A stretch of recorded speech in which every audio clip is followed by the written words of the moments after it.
Down করি। ওকে। So আজকের ক্লাসে বেসিক্যালি আমরা হচ্ছে আমাদের লাস্ট ক্লাসে আমরা যখন প্রসেস করতেছিলাম তখন আমরা এই টপিকটা একটু ওই টপিকে মানে ওইখানে আমরা এই স্লাইডটা একটু স্কিপ করে গেছিলাম ফর আওয়ার ডিসকাশন পারপাজে। সো আমরা ওইখানের দুইটা যে রিমেনিং স্লাইড আছে ওইটা নিয়ে একটু কথা বলতে চাই। এই জিনিসটা আসলে সেমিস্টারের পরবর্তীতেও আসলে আরেকবার আসবে, এই প্রডিউসার কনজিউমারের কনসেপ্টটা। তো শেয়ার্ড মেমোরি সিস্টেম বলতে আসলে বেসিক্যালি যে জিনিসটা বোঝাচ্ছে যে একটা শেয়ার্ড স্পেস থেকে হয়তো প্রডিউসার এবং কনজিউমার মানে এই দুইটা টার্মের সাথে আগে একটু পরিচয় হওয়া দরকার যে আমাদের এখানে আসলে তিনটা নতুন জিনিস আমরা আসলে দেখতেছি যে শেয়ার্ড মেমোরি সিস্টেমের মধ্যে যে প্রডিউসার কনজিউমার প্রবলেম, এটা আসলে বেশ পপুলার একটা সিনারিও। এটা আমরা প্রসেস সিনক্রোনাইজেশন যে টার্ম টপিকটা পড়বো তখন আমরা হয়তো এখানে দেখবো যে কি হয়। সো শেয়ার্ড মেমোরি সিস্টেম বলতে আপনাদের কি মনে হয়? Any idea, anything, any guess? Okay, so যদি হ্যাঁ বলেন। ওই যে স্যার লাস্ট দিন একটা দেখিয়েছিলেন যে একটা কিউ এর মতন রাখে মেসেজ রাখার জন্য, সো ওইটার মতন কিছু একটা। হ্যাঁ, ওইটা that's a shared memory space. So আপনি কারেক্ট জিনিসটা, সো আইপিসির কনসেপ্টটা যখন আমরা লাস্ট ক্লাসে পড়তেছিলাম ইন্টার প্রসেস কমিউনিকেশনে তখন আমাদের একটা মেসেজ কিউ ছিল। আহ, যদি আপনাদের মনে থাকে তো ওইখানে আমরা একটা কিউ ছিল যেখান থেকে হইতেছে মাল্টিপল প্রসেস নিজেদের ভিতরে ডেটা এক্সচেঞ্জ করতে পারে। তো ওই কনসেপ্টটারই একটা একটা ভিজুয়াল ইলাস্ট্রেশন দেওয়ার জন্য আসলে এই জিনিসটা নিয়ে আসা হয়েছে যে এখানে প্রডিউসার একটা জিনিস থাকে, কনজিউমার একটা জিনিস থাকে। সো একটা প্রসেস, প্রডিউসার বলতে কি বুঝি আমরা? প্রডিউসার বলতে বুঝি যে প্রডিউসার্স প্রোডাক্টস ফর কনজিউমার, মানে ধরেন একটা একটা গেম ডেভেলপমেন্ট কোম্পানি, ওদের কাজ কি? গেম প্রডিউস করা। আর আমরা যারা গেম খেলি তাদের কাজ কি? মানে কনজিউমার লেভেল আমরা যারা গেম খেলি তারা হচ্ছে গেমটা কিনে গেম খেলি, আমরা হচ্ছে কনজিউমার্স। সো প্রডিউসার এন্ড কনজিউমারের কনসেপ্টটা যদি বুঝতে পারেন তাহলে আসলে এটা প্রসেসের অ্যাসপেক্ট থেকে কিভাবে চিন্তা করা যায় সেটাও আসলে রিলেট করা পসিবল। যেমন আপনার সিস্টেমে একটা প্রসেস আছে এ এবং আরেকটা প্রসেস আছে বি।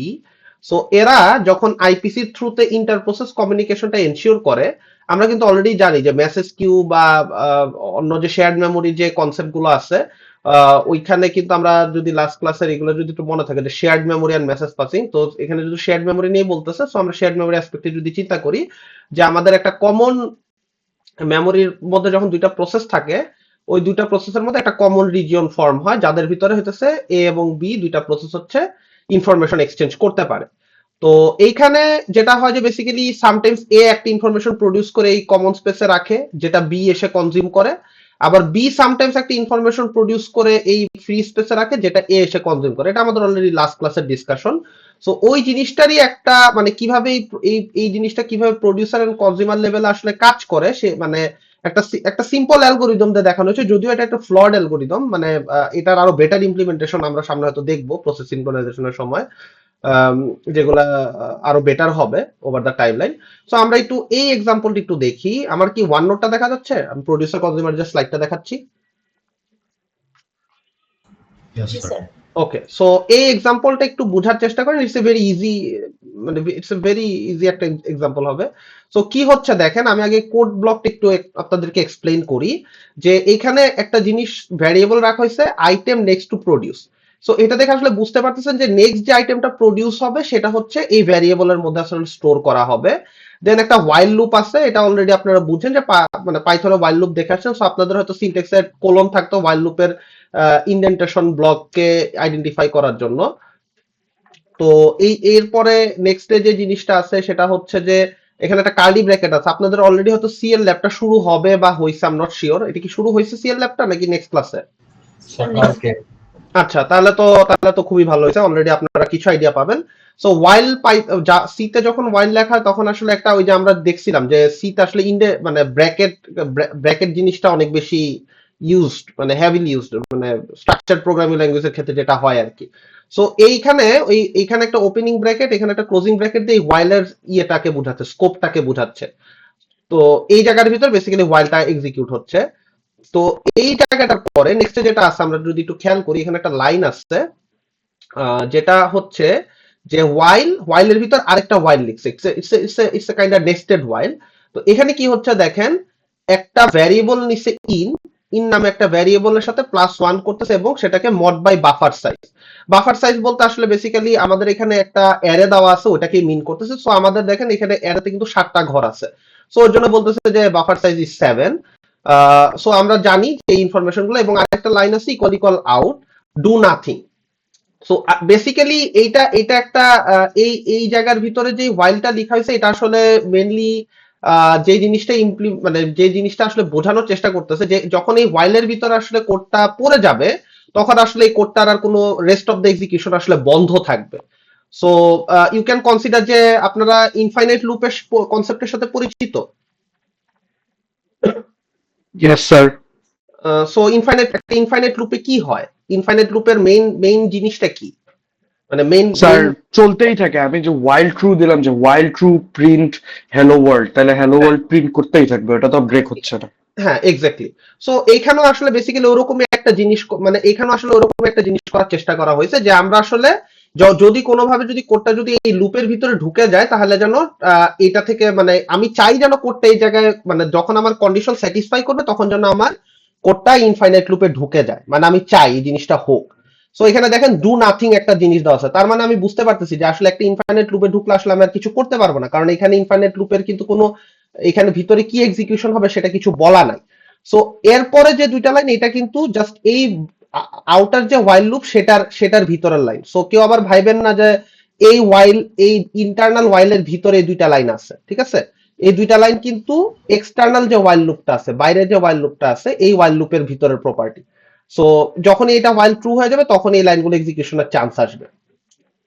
সো এখানে কি করতেছে, ওই অ্যারের একটা ইন্ডেক্সের ভিতরে নেক্সট প্রডিউসড আইটেমটাকে রাখা হচ্ছে, যে এই যে এখানে যে ভ্যারিয়েবলটা ছিল এখানে একটা নেক্সট প্রডিউস আইটেমটাকে এখানে রাখা হচ্ছে এবং একবার করে ইনক্রিমেন্ট করা হচ্ছে। এবং ইনক্রিমেন্টের ক্ষেত্রে দেখেন এখানে দুইটি ইনক্রিমেন্টের ঘটনা ঘটছে, একটা হচ্ছে in+1 এখানে একবার আর এখানে একবার। বাট আরেকটা এক্সট্রা ইনফরমেশন যেটা দেওয়া প্রয়োজন, যে বাফার সাইজ নামে একটা ভ্যালু দিয়ে হচ্ছে বেসিক্যালি এই ইনক্রিমেন্ট গুলোকে মড করা হচ্ছে। এটার কারণ কি কারো কাছে কি ক্লিয়ার যে কেন আসলে মানে মড করলে আসলে কি সুবিধা হয়, মডের কনসেপ্টটা কি আমরা বুঝি? মানে একটা জায়গায় যে এই যে এখানে আমি যদি বলি যে এখানে মড করা হচ্ছে বা এখানে মড করা হচ্ছে, মানে এখানে মড করা হচ্ছে বা নিচে আরেক জায়গায় বাফার সাইজ দিয়ে মড করা হচ্ছে, যে এটা করলে আসলে সুবিধাটা কি? স্যার এটা হচ্ছে অ্যারেটার সাইজটা আউট হবে না, মানে 0 থেকে 6 এর মধ্যে থাকবে।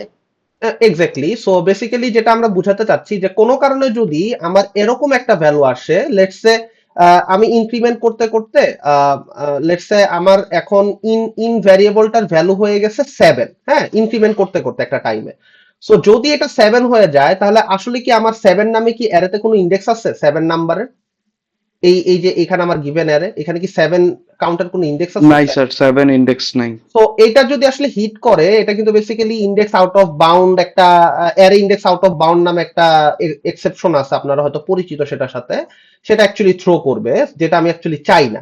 সো আমি যেটা চাই যে যখনই ইনের ভ্যালুটা 7 হয়ে যাবে তখন যদি তার বাফার সাইজ, যেটা অ্যারের সাইজটা হচ্ছে 7, অ্যারে বা বাফার যেটাই বলেন এটা এক্সচেঞ্জেবল একটা জিনিস ওয়ার্ড, আপনি for the time being array or buffer size যেটাই বলেন। সো এটাতে যদি আমি এই ইনের ভ্যালুটাকে যদি বাফার সাইজ দিয়ে মড করি তাহলে আসলে আমি কত পাবো? 7 কে 7 দিয়ে মড করলে আমি কত পাবো? 0 বেসিক্যালি 0 পাবো। সো বেসিক্যালি আমি আবার হচ্ছে লুপ ব্যাক করে আবার প্রথম স্পেসে চলে আসবো। It's a concept of circular array, যদি আপনাদের 220 তে কভার করে থাকে হয়তো আপনারা এটা দেখছেন। সো আমি এখন কোডটা একটু ট্রেস করব, তাহলে আপনারা পুরো জিনিসটা আসলে বুঝতে পারবেন যে আসলে জিনিসটা কি হচ্ছে। সো লেটস সে যে আমরা চিন্তা করি যে আমাদের এখানে ফর দ্য টাইম বিং এখানে তো আসলে অ্যারেটা ফিল আপ অবস্থায় দেখানো আছে।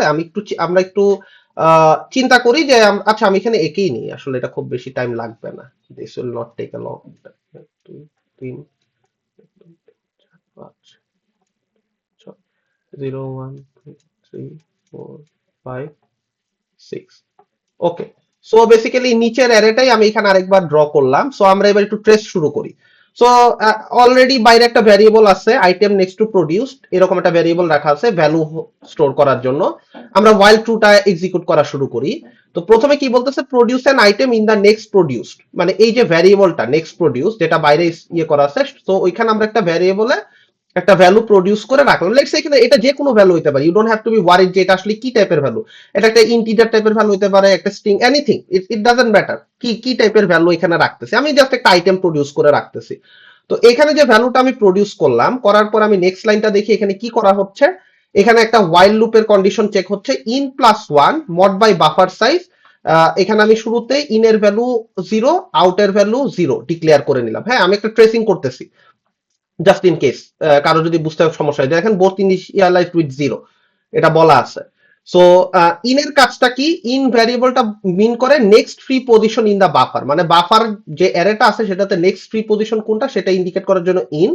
আর আউট হচ্ছে first full position in the buffer, মানে এই অ্যারেতে প্রথম যে পজিশনটা ফুল অবস্থায় আছে সেটাকে ইন্ডিকেট করে। তো এখন আমাকে একটু দেখে বলেন তো আসলে এই বাফার বা অ্যারেতে কি কোনো প্রোডাক্ট আছে, প্রডিউস প্রোডাক্ট আছে? না, ইনিশিয়ালি তো নাই। ইনিশিয়ালি যেহেতু নাই, তার মানে আমার ইন এবং আউট দুইটাই 0, মানে এখানে নেক্সট ফ্রি স্পেস, মানে ইন দিয়ে বোঝাচ্ছে নেক্সট ফ্রি স্পেস, সেটাও 0-তে আছে। আর বাফারে ফার্স্ট ফুল পজিশন অ্যাকচুয়ালি 0-তে আছে, কারণ হচ্ছে যে বেসিক্যালি একদম শুরুর স্টেজে আছে। সো আমরা আসলে একটু ট্রেস করলে বুঝতে পারবো জিনিসটা কিভাবে কাজ করে। এটা একটু যদি দেখি। সো প্রথমে আমরা দেখতেছিলাম যে ইনের ভ্যালুটা শুরুতে 0 ছিল। তো 0+1 যদি করা হয় এবং বাফার মড করা হয় বাফার দিয়ে, এবং সেটাকে যদি আউটের সাথে কম্পেয়ার করে, সেটা কি মিলবে? না স্যার। সো সেই ক্ষেত্রে কিন্তু মিলবে না। সো আমরা যেটা করতেছি, এই ওয়াইল লুপ আসলে আমরা পড়তেছি না। সো ইনের ভ্যালু ছিল ইনিশিয়ালি 0, আমরা যদি ইন প্লাস 1 একটা চেক করি, সেটা ইনের ভ্যালুটাকে 1, এবং আমরা মিলাইতে চাচ্ছি মড বাই 7 ইকুয়াল আউটের ভ্যালুটা কত, 0, এই যে এই কন্ডিশনটাতে। হ্যাঁ, ফার্স্ট ইটারেশনে। সো 1 মড বাই 7 ইকুয়াল 0 এটা স্যাটিসফাই করবে না। সো এই ওয়াইল লুপে পড়ার কোনো সুযোগ নাই। আমরা আসলে নেক্সট লাইনে চলে আসবো বাফারের এটাতে। সো বাফারের ফার্স্ট ইন বাফার, হ্যাঁ কেউ কিছু বলবেন? স্যার আমরা তো হচ্ছে জানি যে ওয়াইল লুপে পড়লে ওটা আমাদের মানে পিসির জন্য এটা হার্মফুল, তাহলে আমরা কেন এখানে ওয়াইল লুপ দিচ্ছি? এটা নিয়ে একটু একটু একটু পরে বুঝাচ্ছি, মানে এই কোশ্চেনটা একটু হোল্ড করেন, আমি ট্রেসিংটার পরে এই কোশ্চেনের অ্যান্সারটাতে ব্যাক করব, ঠিক আছে? জি আচ্ছা, ঠিক আছে। সো এখন আমরা যদি ট্রেস করি, তাহলে এখানে buffer in equals to next produce item, যেটা আমি যে বাইরে অলরেডি এখানে ডিক্লেয়ার করছিলাম, এবং এই জায়গাটাতে একটা আইটেম প্রডিউস করে এই ভ্যারিয়েবল স্টোর করছিলাম। সো নেক্সট প্রডিউস আইটেমটা কত নাম্বার ইন্ডেক্সে বসবে অ্যারের? হ্যালো, হ্যাঁ বলেন, নেক্সট প্রডিউস আইটেমটা অ্যারের কত নাম্বার ইন্ডেক্সে বসবে? 1 নাম্বার। 1 নাম্বার কেন হবে? Sir 0 number, in 0। হ্যাঁ, ইন 0-তে হবে। আমি জাস্ট এখানে ইন প্লাস 1 করছি চেক করার জন্য, যে নেক্সটের ইয়েটা চেক করার জন্য। আমি কিন্তু ইন প্লাস 1 করে কিন্তু কোথাও স্টোর করি নাই। ইটস এ বেসিক প্রোগ্রামিং, মানে 1 হওয়ার কিন্তু কোনো চান্স নাই। মানে ইন প্লাস 1 করা কোন একটা জায়গায় এটা কিন্তু আসলে কোথাও স্টোর হচ্ছে না। যদি আপনার এখানে in equals to in plus 1 লেখা থাকতো, তাহলে হয়তো আপনি বলতে পারতেন ইনের ভ্যালুটা এখন 1। সেটা কিন্তু অ্যাকচুয়ালি যে ইন এখানে 1 দিয়ে ইনক্রিমেন্ট করছে। না। সো এনিওয়ে, সো এইভাবে করে আমি যতক্ষণ এই লুপটাকে মানে এক্সিকিউট করব, দেন আবার যখন আমি ট্রাই করব, এই 1 নাম্বার ইন্ডেক্সটা ফিল আপ হবে। সো হোয়াইল লুপটা আবার ঘুরবে, এভাবে করে 2 ফিল আপ হবে, 3 ফিল আপ হবে, 4 ফিল আপ হবে, এবং 5 ফিল আপ হবে। এখন 5 যখন ফিল আপ হবে, ইনের ভ্যালুটা এখন কত আছে? ইনক্রিমেন্ট করতে করতে 5 হয়ে গেছে, ইয়েস অর নো? আমরা এটা চালায় যেতে পারি না? হ্যালো, জি স্যার। সো এখন যখন এইখানে যখন এই 5টা ঘর আমি ফিল আপ করে ফেলছি, ইনের ভ্যালুটা এখন কি 5 না 6? আমাকে কেউ বলেন তো। স্যার 5 হওয়ার কথা তো। অ্যাকচুয়ালি না, এটা 5 হবে না, এটা হবে অ্যাকচুয়ালি 6। আপনি চিন্তা করেন যে এই লাইনটাতে আসলে কি করা হচ্ছিল। ইনের ভ্যালুটা ইন শুরুতে ছিল 0, যখন একটা ভ্যালু এখানে আমি প্লেস করলাম, তখন ইনের ভ্যালুটা বেড়ে কিন্তু 1 হয়ে গেছিল, তাই না? তার মানে ইন ইন্ডিকেট করতেছে নেক্সট ফাঁকা পজিশনটাকে। আপনারা কি বুঝতে পারতেছেন? না বুঝলে একটু বলেন। জি স্যার, বুঝতে পারতেছি। আচ্ছা, আমি লাগে আর একটু বেটার ভাবে আঁকি। Probably my drawing is horrible. 0 1 2 3 4 5 6, okay. So আমি যদি একটু একটু কষ্ট করে যদি একটু শুরু থেকে ট্রেস করি, একটু একটু দেখেন, এটা বুঝলে আসলে খুব বেশি কঠিন কিছু না। সো প্রথমে আমার ইন এবং আউট দুইটার ভ্যালু 0। তো প্রথমে আমি চেক করলাম ইন প্লাস 1 এইখানে আসলে ম্যাচ করবে না, কারণ ইনের ভ্যালুটা কারণ ইন প্লাস 1 ইকুয়ালস টু হচ্ছে অ্যাকচুয়ালি 1, এবং এটাকে যদি মড করি 7 দিয়ে, যে আউটের ভ্যালুটা অলরেডি 0 দেওয়া, সো এটা আসলে ম্যাচ না করার কারণে আমি হচ্ছে এই হোয়াইল লুপের ট্র্যাপে পড়বো না। বাফার ইনের ভ্যালুটা যেহেতু 0 এখন, নেক্সট প্রডিউস আইটেমটা আমি এখানে রেখে দিতে পারলাম। Okay fine. এবার ইনের ভ্যালুটা 1 ইনক্রিমেন্ট করে দিলাম। ইনের ভ্যালুটা 1 ইনক্রিমেন্ট করলে এখন ইনের ভ্যালু হয়ে গেল 1। সো আবার হোয়াইল লুপটা রিইটারেশন শুরু করলাম। এবার ইন প্লাস 1, ইন প্লাস 1 এ আমার অলরেডি ইনের ভ্যালু যেহেতু 1, তাহলে এইখানে 1 এর জায়গায় আসবে 2 mod by 7 equal 0। So 2 mod by 7 equal 0 এটা কিন্তু এখনো স্যাটিসফাই করবে না, সো আমি এই হোয়াইলে পড়বো না। সো আমি হচ্ছে আবার হচ্ছে নেক্সট প্রডিউসড আইটেমটা, যেটা এই যে এখানে বারবার প্রডিউস করতেছি, এটাকে আমি এখানে রেখে দিলাম। সো দেন হচ্ছে যে ইনের ভ্যালুটাকে 1 ইনক্রিমেন্ট করে দিচ্ছি। সো ইনের ভ্যালু যদি এখন 1 ইনক্রিমেন্ট করে দেই, তাহলে আসলে আমার ইনের ভ্যালু হয়ে যাবে 2। দেন এখন আমি যদি আবার একটা আইটেম প্রডিউস করি এখানে, এবং দেন যদি এই লাইনটার দিকে আবার তাকাই, তাহলে কিন্তু আমি বুঝতে পারবো যে আসলে ইনের ভ্যালুটা এখন হচ্ছে আমি যদি একটু ক্লিন করে নিই, 3 mod by 7 ইকুয়াল 0। এই জিরোটা কি? জিরোটা হচ্ছে আউটের ভ্যালু। দেখেন আমরা বারবার ট্রেস করতেছি। সো এই লুপে, এই হোয়াইল লুপে আমি পড়বো না। আমি যেটা করব, আমি নেক্সট যে প্রডিউসড আইটেম সেটাকে আমি এখানে রেখে দিব এবং ইনের ভ্যালুকে 1 বাড়ায় দিব। সো এখন আমার ইনের ভ্যালু হয়ে যাবে 3। সো এভাবে যদি এখানে আমি কি আউটের ভ্যালু 1 করে বাড়বে না নাকি 0ই থাকবে? এখানে কি কোথাও আউটের ইনক্রিমেন্ট করা হয়েছে কোডের কোথাও? স্যার আউট বলতে হচ্ছে first full position in buffer, এটা মানে কি হ্যাঁ। হচ্ছে? হ্যাঁ, মানে এটা বলা হয়েছে, এটা স্টেটমেন্টটা দেওয়া হয়েছে। এটাতে আমরা কি এই কোডে বেসে কোডের কোথাও কি আউটের ভ্যারিয়েবলে চেঞ্জ করছি? না স্যার। তাহলে এটা আউট কেন চেঞ্জ হবে? সো এটা আসলে কোনো কারণ নাই চেঞ্জ হওয়ার। সো এনিওয়ে, স্যার স্যার হ্যাঁ, ওই যে produce an item in the next produce, এটা তো একটা কমেন্ট, রাইট? মানে এটা কি বুঝা, it's a comment that indicates যে একটা আইটেম প্রোডাকশন হচ্ছে। এটা মানে there are suppose to be other few lines of code just বুঝার জন্য কমেন্ট করে দিছে। বুঝতে পারছি স্যার। যে other few lines of code that will actually do the job of producing an item. বুঝা গেছে? মানে আপনার লাইনটা জি আমি স্যার, রিপ্লেস জি করলাম স্যার, যে জি sir, there should be some lines of code that should be responsible for producing an item, যেটা just একটা কমেন্ট দিয়ে বুঝাইছে, কারণ আমাদের মেইন হাইপোথিসিসটা বোঝা দরকার। সো এনিওয়ে, আমরা যদি আসলে এই ট্রেসিংটা একটা টাইম পর্যন্ত চালায় যাইতে থাকি, সো আমরা কিন্তু আসলে বুঝতেছি যে এটা একটা সময় 4 হবে, দেন একটা সময় 5 হবে। হ্যাঁ, সো আমরা এইভাবে করে এভাবে করে একটা সময় এটা বেড়ে 6 হয়ে যাবে। সো আমি যখন এই 5 নাম্বার পজিশনে, একটা ভ্যালুকে, একটা প্রডিউসড আইটেমকে রাখলাম, তখন আমার ইনের ভ্যালুটা কত হচ্ছে এভাবে করে আগে যাওয়ার 6 পরে? হবে। কারণ আমি জানি যে এই যে 5th নাম্বার পজিশনে, যেই লাইনের মাধ্যমে আমি 5th নাম্বার পজিশনে একটা প্রডিউসড আইটেমকে রাখতেছি, সেটার পরে যখন আমি অ্যাকচুয়ালি ইন ভ্যালুটাকে ইনক্রিমেন্ট করব, সেটা কিন্তু in plus 1 is equals two 5 plus 1 equals to 6 হয়ে যাবে। সো আমার ইনের ভ্যালুটা এখন 6। তো এখন এই সিচুয়েশনে যদি হোয়াইল লুপটা আবার ইটারেট করে উপর থেকে নিচে আসে, একটা আইটেম প্রডিউস করলো অ্যাজ ইউজুয়াল, এবং সে এখন চেষ্টা করতেছে ইনের ভ্যালুটা যেহেতু 6, so 6 plus 1 which is 7, 6 plus 1 which is 7, so এখন 6 plus 1 which is 7 and equal 0।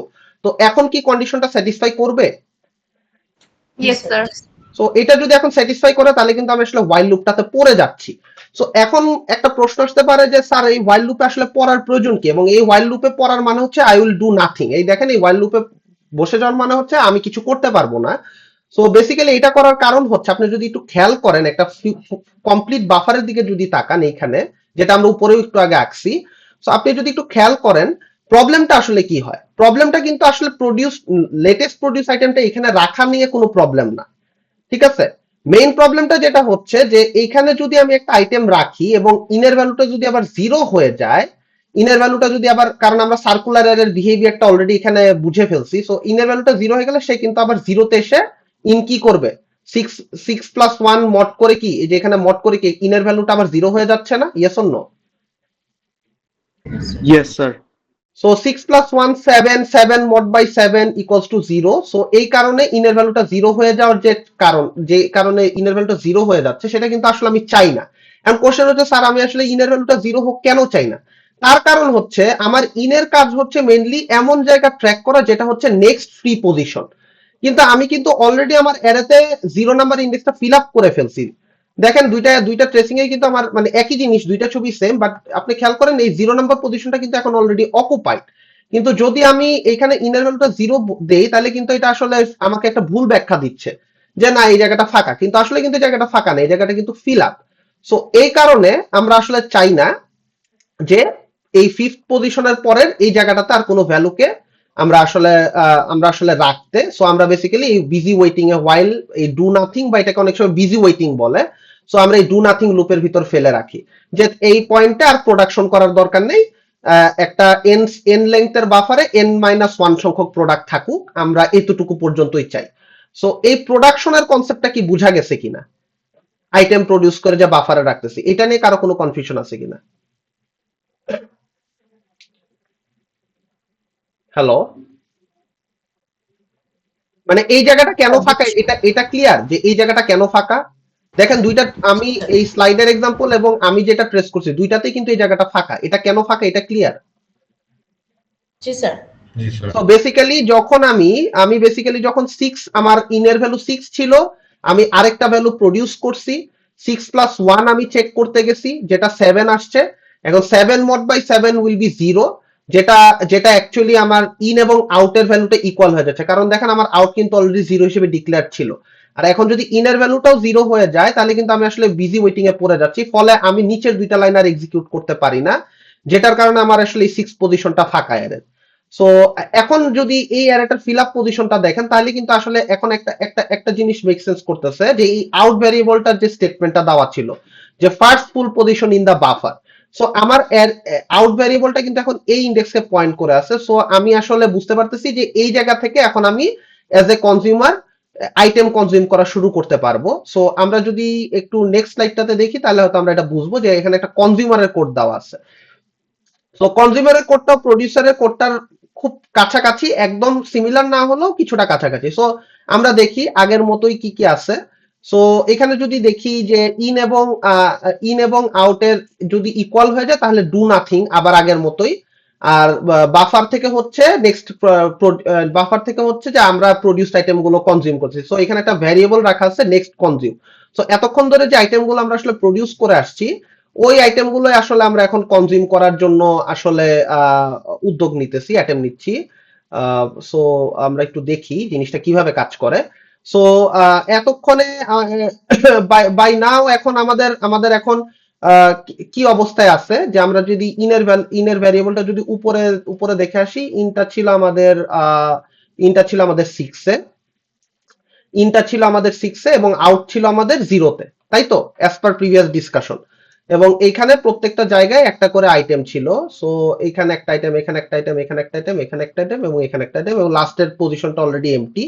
So এখন যদি আমরা ট্রেসিং শুরু করি, আমার সাথে একটু কেউ কি বলতে পারবেন যে আমরা আসলে কি করব? Anyone? That's a very easy tracing.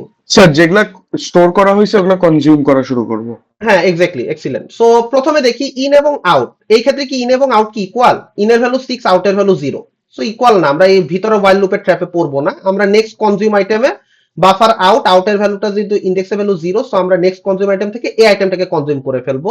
এই আইটেমটাকে কনজিউম করার মানে হচ্ছে এর এই স্পেসটা ফাঁকা হয়ে যাবে। সো এভাবে যদি আমি আবার আসি, মিনওয়াইল আমি আউটের ভ্যালুটা 1 করে দিলাম। সো এরপরে আমি আবার কি করলাম, আবার এই ট্রেসিংটা করলাম এবং এরপরে যা আমি 1 নাম্বার ইন্ডেক্সটাকেও ফাঁকা করে দিলাম। এভাবে আমি 2 নাম্বার ইন্ডেক্সটাকে ফাঁকা করে দিব। সো আমার আসলে বেসিক্যালি এটা যদি বাড়তে থাকে 2 নাম্বার ইন্ডেক্স, তারপরে আস্তে আস্তে করে যদি আমি 3 নাম্বার ইন্ডেক্সের আইটেমটাকেও কনজিউম করে ফেলি, সো 3 নাম্বার ইন্ডেক্সের আইটেমটাও কনজিউম করলাম। এরপরে এখন যদি ইন এবং আউট, বাই দা ওয়ে এটা কিন্তু মাথায় রেখেন যে যতক্ষণ না মিলতেছে ততক্ষণ কিন্তু ওয়াইল লুপে মানে পড়বো না, ঠিক আছে? সো এরপরে 4 আসলো, এরপরে 5 আসলো। সো আমি আসলে একটু ট্রেসিংটা একটু তাড়াতাড়ি করে গেছি, আপনারা হয়তো অলরেডি বুঝতেছেন, না বুঝলে আমাকে একটু বললেন যে এটা বুঝি নাই। সো 5 আসলো। সো 5 আসার পর 5 এর খালি জায়গার স্পেসটাও আমি যেটা করলাম যে এই জায়গার প্রোডাক্টটাও কনজিউম করলাম। তো 5 এর আউটের ভ্যালুটা এখন কত হয়ে যাবে? আমাকে একটু বলতে পারেন ফিফথ নাম্বার আইটেমটা কনজিউম করার পর আউটের ভ্যালুটা কত হয়ে যাবে? 6 হয়ে যাবে স্যার। 6 সো ফাইভ, আমি অলরেডি ফিফথ নাম্বার পজিশনে একটা আইটেম ছিল যেটাকে আমি হইতেছে কনজিউম করে ফেলছি, যেহেতু এটা খালি সো আমি এটা খালি করে দিলাম। সো এখন আমার আউটের ভ্যালুটা হয়ে গেল 6। সো আমি এটা এখানেও লিখে দিলাম, এখানে 6 লিখে দিলাম। সো এখন কিন্তু আমার এই 6 আর এই 6 ইকুয়াল। সো ইন এবং আউট যেহেতু ইকুয়াল হয়ে গেছে, তার মানে আমি এবার এই ডু নাথিং লুপে পড়ে যাচ্ছি। সো বেসিক্যালি এই জায়গাটাতে আসলে আসার কারণ কি, মানে এইখানে আমি আসলে এইখানে স্টপ কেন করলাম, স্টপ করার কারণটা কি কেউ বুঝতে পারতেছি? স্যার আর তো হচ্ছে কনজিউম করার কোনো আইটেম নেই। Exactly, excellent. সো যেহেতু আমার আসলে কনজিউম করার মতো আর আইটেম নাই, সো আমি তো আসলে আর কনজিউম কিছু করতে পারবো না, buffer or array is empty. So basically এর জন্য হইতেছে আমরা এটাকে কনজিউমারের পার্টের কোডটাকে আমরা একটা বিজি ওয়েটিং এ বা ডু নাথিং লুপে ফেলতেছি। এন্ড সিমিলারলি যদি প্রিভিয়াসটা যদি দেখেন, যে আমাদের কিন্তু আসলে এই লাস্ট ইন্ডেক্স বাদে আর কোনো ফাঁকা জায়গা ছিল না। সো আমরা ওইখানেও যেহেতু জায়গা নাই আর প্রডিউস করার মতো, বা যে জায়গাটা আছে সেটা প্রডিউস করলে আসলে সিনক্রোনাইজেশন ইস্যু হবে। সো ওই কারণে আসলে আমরা আর প্রডিউসিং এর পার্টটাকেও আর ফার্দার কন্টিনিউ করিনি। সো এই পুরা জিনিসটা কি বোঝা গেছে? বা এই দুইটা এক্সাম্পল নিয়ে কারো কোনো কনফিউশন আছে যে কিভাবে প্রডিউস হচ্ছে একটা আইটেম, একাধিক আইটেম প্রডিউস হচ্ছে এবং সেগুলো কিভাবে কনজিউম হচ্ছে, এটা নিয়ে কি কারো কোনো কনফিউশন আছে? থাকলে বলতে পারেন। আচ্ছা, কেউ একজন একটা কোশ্চেন করছিলেন লাস্ট টাইম, ওইটা একটু আপনার কোশ্চেন কি অ্যান্সার কি পাইছেন, নাকি আপনি কোশ্চেনটা আরেকবার একটু রিপিট করবেন? বলছিলাম যে হচ্ছে মানে ওয়াইল লুপে ইনফাইনাইট লুপে ঢুকে গেলে তো আমাদের পিসির জন্য সেটা হার্মফুল, তাহলে আমরা কেন এখানে আহ, ইনফাইনাইট এ- এইটা আসলে ইনফাইনাইট লুপে ঢুকলে হার্মফুল, সেটা একটা পয়েন্ট, কিন্তু তার চেয়ে বেশি হার্মফুল হবে আসলে যদি এই কোডটা যদি চেষ্টা করে যে এমন কিছু করতে যেটা আসলে তার করা উচিত না। ফর এক্সাম্পল আমি যদি বলি যে এই কথাটাতে আসলে আমি কি বুঝাচ্ছি, যে এমন একটা কাজ করার চেষ্টা করে যেটা তার করা উচিত না, এই কথাটার মানেটা আসলে কি দাঁড়ায়? ধরেন আমার এই এই পজিশনটাতে, হ্যাঁ, এর এই পজিশনটাতে খুব ভাইটাল একটা ইনফরমেশন ছিল যেটা প্রডিউস করে রাখা হয়েছিল। এখন আমি যদি আসলে বিজি ওয়েটিং এর প্রডিউসারকে না ফেলি, তাহলে যেটা হবে যে ও আসলে নেক্সট ইটারেশনে ঘুরে এসে এই জায়গাটাতে কিন্তু নতুন একটা ভ্যালু দিয়ে রিপ্লেস করবে। Yes or no? সো সেটা কি আসলে আমি চাই? ধরেন এখানে খুব ইম্পর্টেন্ট একটা ইনফরমেশন প্রডিউস করে রাখা আছে, কিন্তু আমি যেহেতু বিজি ওয়েটিং এর পার্টটা বা ডু নাথিং পার্টটা রাখতে চাচ্ছি না, এটা না রাখার ফলে কি হবে, প্রডিউসার তো আর জানে না, মানে কোড তো আর জানে না যে এই জায়গা ফিল আপ না এমটি, সে এসে জাস্ট একটা নতুন আইটেম প্রডিউস করবে এবং এই জায়গায় স্টোর করবে। এবং সেটা যদি করে তাহলে কিন্তু আসলে আমি যে ডিজায়ার্ড আইটেমটা পাওয়ার কথা ছিল সেটা কিন্তু আমি আসলে পাবো না। সো সেটা কিন্তু আসলে আমার জন্য একটা বিশাল বড় ইস্যু। সো ওইটার জন্য ওই ওই ধরনের মানে মানে একটা মেজর ইস্যুকে অ্যাড্রেস করার জন্য সামটাইমস আমরা কিছুটা হার্মফুল অ্যাক্টিভিটি আসলে আমরা অ্যালাউ করি for the sake of the process synchronization and stuff. So এটা কি বোঝা গেছে? স্যার এখানে কি মানে যদি এটা হতো তাহলে আমরা লুপ থেকে বের হয়ে যেতাম, ওটা কি পসিবল ছিল না? বের হয়ে যাব বলতে অ্যাজিম মানে তখন আমরা এই লুপটা কন্টিনিউ করবো না যদি ওইটা আউটের সমান হয়ে যায়। হ্যাঁ, মানে এটা এটা অ্যাকচুয়ালি করা যায়, বাট মানে এটা তো আসলে মানে ইটস এ কন্টিনিউয়াস প্রসেস, যে প্রোডিউসার একটা কিছু প্রডিউস করবে এবং কনজিউমার একটা কিছু কনজিউম করবে। মানে মানে এটা যদি একটা লেটস সে ধরেন দুইটা প্রসেসের ভিতরে জিনিসটা হচ্ছে, সো আসলে কিন্তু আমি চাই না যে এই জিনিসটা থামুক। মানে in that discussion of inter process communication, process A এবং প্রসেস বি দুইজনই দুইজনের সাথে ইনফরমেশন এক্সচেঞ্জ করতেছে শেয়ার্ড মেমোরিতে। তো আনটিল অর আনলেস আসলে মানে প্রসেস দুইটার কেউ টার্মিনেট হচ্ছে, সেটা কিন্তু আসলে আমার চাওয়া না যে প্রডিউসার কনজিউমার কোডটা থেমে যাক। সো মানে এটা থেমে গেলে আবার রিস্টার্ট করে আবার চালাইতে হবে। So there are some other issues as well. So ওই জায়গা থেকে আসলে আমি চাচ্ছি না যে কোডটা থামুক। মানে সেটা কি বোঝা যাচ্ছে? জি স্যার। সো ওকে, সো এটা যদি বুঝে থাকি আমাদের চ্যাপ্টার 1টা শেষ। এবার আমরা থ্রেডে চলে যাব। সো থ্রেডের ডিসকাশনটা আসলে খুব ইজি একটা ডিসকাশন। এটা এটা এটা thread is a path of execution. So bye bye this point আমরা আসলে সবাই আসলে লেফটের পিকচারটার সাথে সবাই খুব পরিচিত, যে একটা প্রসেস দেখতে মোটামুটি এমনই হয়। তো ওইটারই একটা ইলাস্ট্রেশন জাস্ট এখানে দেওয়া হয়েছে। বাট এখানে একটা এক্সট্রা ইনফরমেশন আছে, সেটা হচ্ছে থ্রেড। সো থ্রেড জিনিসটা আসলে কি? থ্রেড জিনিসটা নিয়ে কারো কোনো আইডিয়া আছে? মানে what should be the thread and why do you need it? মানে what is the necessity of thread? Thread হচ্ছে স্যার প্রসেসরের হাত, মানে these are like virtual cores but not actual physical cores inside the CPU. আমার যদি এখনকার modern day processor গুলার একটা কোরের জন্য 2টা করে থ্রেড থাকে, আর যদি আমি সুপার এফিশিয়েন্ট কোর বানাইতে চাই তাইলে I can like increase the number of threads. Oh okay, হ্যাঁ আপনি ভালো বলছেন। ওই এই জিনিসটা আসলে একটু একটু একটু সিম্পলিফাই করে আমরা আসলে আপনি আহ, একটু হার্ডওয়্যার অ্যাসপেক্ট থেকে বলছেন, আমরা একটু ওএস এর অ্যাসপেক্ট থেকে জিনিসটা একটু চিন্তা করার চেষ্টা করি যে এখানে আসলে কি হচ্ছে। সো আমরা অলরেডি প্রসেসের স্ট্রাকচারের সাথে পরিচিত। একটা প্রসেস দেখতে বেসিক্যালি এরকম থাকে, তার কোড সেগমেন্ট থাকে, ডাটা সেগমেন্ট থাকে, ফাইলস থাকে, রেজিস্টার থাকে, পিসি প্রোগ্রাম কাউন্টার থাকে এবং স্ট্যাক থাকে। PC stands for program counter. So এখন আমরা আসলে যেটা করতে চাই, আমরা একটা বড় প্রসেসকে ভেঙে ভেঙে অনেকগুলো ছোট ছোট প্রসেসে কনভার্ট করতে চাই। সো এটা করতে চাওয়ার কারণটা কি? আপনি যদি খেয়াল করেন, আমার এই মুহূর্তে যখন স্ক্রিনটা শেয়ার্ড অবস্থায় আছে, আমার পুরা প্রোগ্রাম, আমি যদি এটার একটা একটা স্ক্রিনশট নেওয়ার অ্যাকচুয়ালি ট্রাই করি, এই এই জায়গাটার যদি একটা স্ক্রিনশট নেই, আহ, এবং এইখানে যদি আমি এটা পেস্ট করি, সো আমাকে কেউ একটু আহ, আচ্ছা এটা কি টাইম নিচ্ছে? Okay, so okay it's pasted twice. I didn't want. Oh anyway, so আমাকে একটু কেউ এই ছবিটা একটু দেখে বলেন তো যে এখানে আসলে আমার কি ধরনের প্রসেস চলতেছে। ইটস এ ক্রোমের প্রসেস, রাইট? সো গুগল ক্রোমের একটা প্রসেস আমার এখানে রানিং এই পুরা ছবিটাতে, তাই তো? So Google Chrome Google Chrome চলতেছে, that's fine, it's a process, Google Chrome process আমি যদি এটার নাম দেই। বাট এই গুগল ক্রোমের ভিতরে কিন্তু আসলে কিছু ট্যাবস আছে, আমরা কি এটা নোটিস করতেছি? there are few tabs, Slack এর 2টা ট্যাব আছে, লেকচার স্লাইডের একটা ট্যাব আছে, দেন আরো 2টা লেকচার স্লাইডের ট্যাব, দেন আপনাদের মিটের একটা ট্যাব আছে। সো এখন এই পুরা জিনিসটা আসলে আসলে সফটওয়্যার গুলো আসলে মানে আহ, একটা এন্টার প্রসেস হিসেবে চালাইতে চায় না, বিকজ আসলে এই জিনিসটা আসলে খুব বেশি কনভিনিয়েন্ট না। সো সে যেটা করে, এই প্রত্যেকটা ছোট ছোট ট্যাব গুলোকে এক একটা ইন্ডিভিজুয়াল ইয়েতে ভেঙে ফেলে, থ্রেডের মতো একটা কনসেপ্টে নিয়ে আসে। যে কিছু আমরা যদি এখানে সাইটটাতে দেখি যে ইন্ডিভিজুয়াল টাস্ক হিসেবে এদেরকে চিন্তা করতে পছন্দ করে, যে প্রত্যেকটা ট্যাব এক একটা ইন্ডিভিজুয়াল ইন্ডিপেন্ডেন্ট টাস্ক, ঠিক আছে? এক একটা ইন্ডিপেন্ডেন্ট টাস্ক। সো বেসিক্যালি এতে সুবিধাটা কি হয়? এতে যে সুবিধাটা হয় যে আমার কোডের মেইন মানে আমার আহ, মানে প্রসেস এক্সিকিউশন আরো ফাস্টার হয়। কিভাবে সেই জিনিসটা আমি যদি সেটা একটু বোঝানোর চেষ্টা করি, ধরেন লেটস সে আমার এখানে একটা সিপিইউ আছে, এবং আপনার এখানে তো অলরেডি আমরা জানি যে একটা অপারেটিং সিস্টেম আছে, এবং আপনার কম্পিউটারে ধরেন আমার এখানে মাইক্রোসফট ওয়ার্ড চলতেছে, এখানে হয়তো একটা গেম চলতেছে কম্পিউটারে, দেন হয়তো এখানে আমার গুগল ক্রোম যেটা সেটা চলতেছে, দেন হয়তো এই জায়গাটার ভিতরে হয়তো আমার একটা গেমও, একটা হয়তো মিউজিক চলতেছে বা movie, what ever it is, multimedia player আমরা যদি একটু স্পেসিফিক ভাবে বলি, যে মাল্টিমিডিয়া প্লেয়ার, ঠিক আছে? মানে মিউজিক বা অডিও প্লেয়ার যে কোনো কিছুই এটা চলতেছে আপনার পিসিতে। এখন যদি খেয়াল করেন, এই প্রত্যেকটা অ্যাপ্লিকেশনই কিন্তু একটা প্রসেস। এখন প্রসেসের ভিতরে গুগল ক্রোমের ভিতরে আমি মাত্রই দেখালাম যে এখানে মাল্টিপল ট্যাব আছে। সো এখন প্রবলেমটা কি হইতে পারে সেটা আগে বুঝি, যে কেন আসলে থ্রেডের প্রয়োজনীয়তাটা আসলো সেটা আসলে বোঝার চেষ্টা করি। সো আমরা কিন্তু অলরেডি জানি যে একটা প্রসেসকে সিপিইউ কিন্তু কন্টিনিউয়াসলি অ্যাটেনশন দেয় না।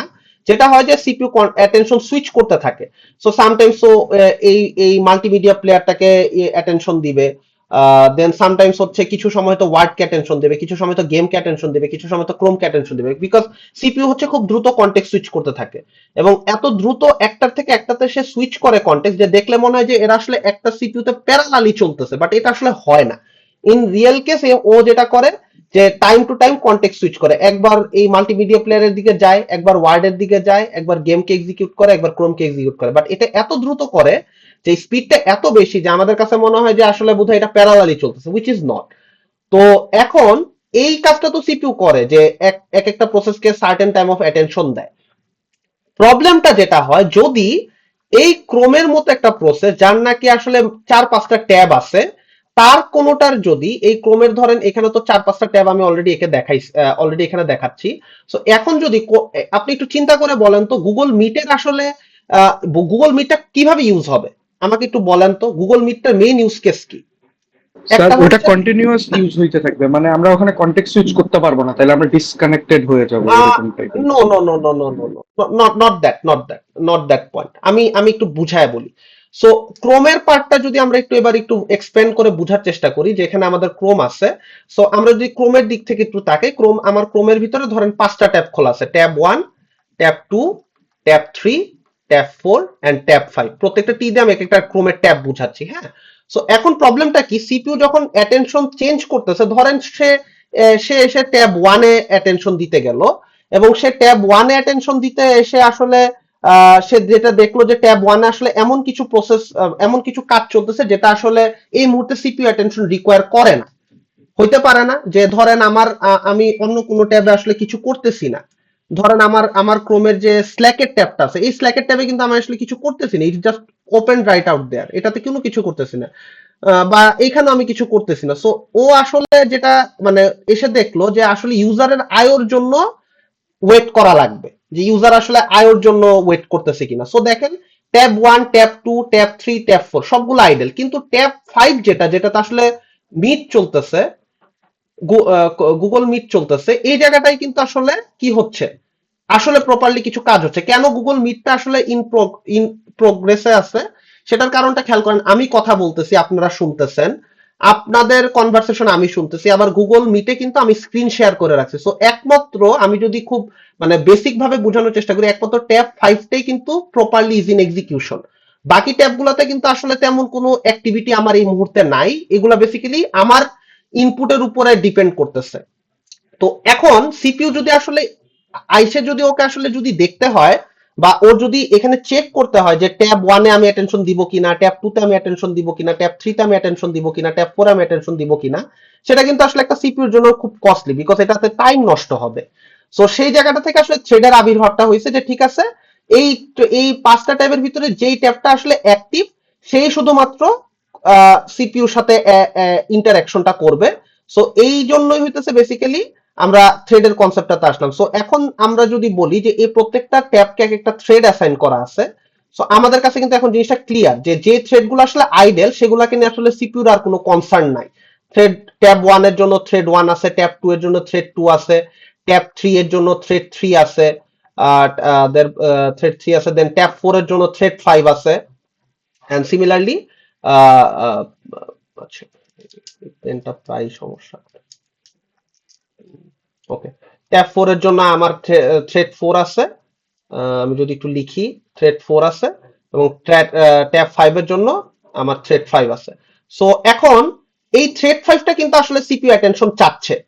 কারণ কি, কারণ এই ট্যাব 5 এ আসলে গুগল মিটটা চলতেছে, যে গুগল মিটটা আসলে সিপিইউ অ্যাটেনশন ছাড়া এটা সার্ভাইভ করবে না। যদি সিপিইউ অ্যাটেনশন এই গুগল মিটটা না পায়, তাহলে কিন্তু আসলে আমরা আসলে এই ক্লাসটা আপনারাও দেখতে পারবেন না, আমিও বললেও কোনো লাভ হবে না, এবং ক্লাসটা কিন্তু আপনারা অ্যাটেন্ড করতে পারবেন না। সো আপনারা অলরেডি বুঝতে পারতেছেন যে যেই জায়গাটাতে আসলে সিপিইউ অ্যাটেনশন দরকার, সেই জায়গাটাতে সিপিইউ অ্যাটেনশন আরো বেটার ভাবে এনশিওর করার জন্যই আসলে থ্রেডের কনসেপ্টটা আসছে, এবং একটা বড় প্রসেসকে ভেঙে ভেঙে অনেকগুলো মাল্টিপল থ্রেডে ডিভাইড করা হয়েছে।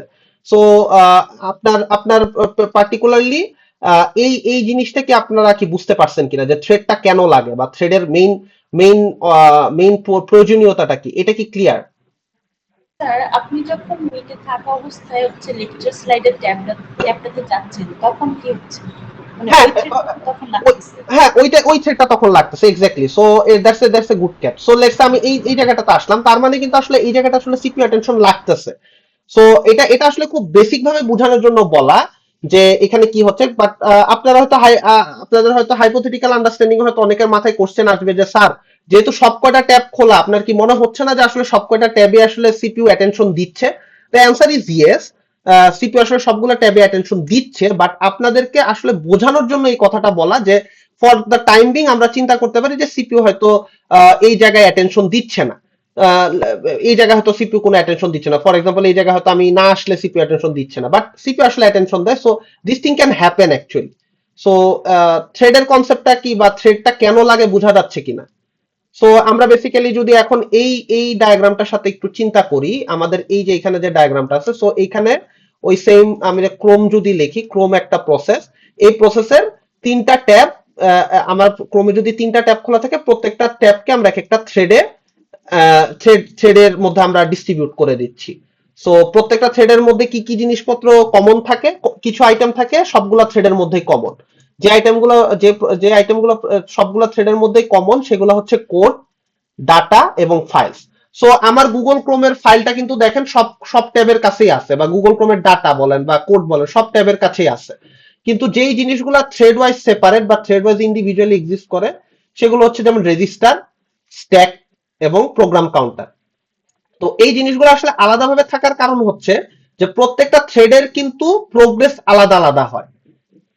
এই জিনিসটা কি বোঝা যাচ্ছে যে প্রত্যেকটা থ্রেডের প্রোগ্রেস আলাদা আলাদা হয়? এই কথাটা দ্বারা আসলে আমি কি বোঝাতে চাচ্ছি? কারো কোনো idea what is the meaning of this line? একটু ট্রাই করেন, মানে কেউ একজন একটু ট্রাই করেন যে what is the meaning of this line, যে প্রত্যেকটা থ্রেডের প্রোগ্রেস আলাদা আলাদা।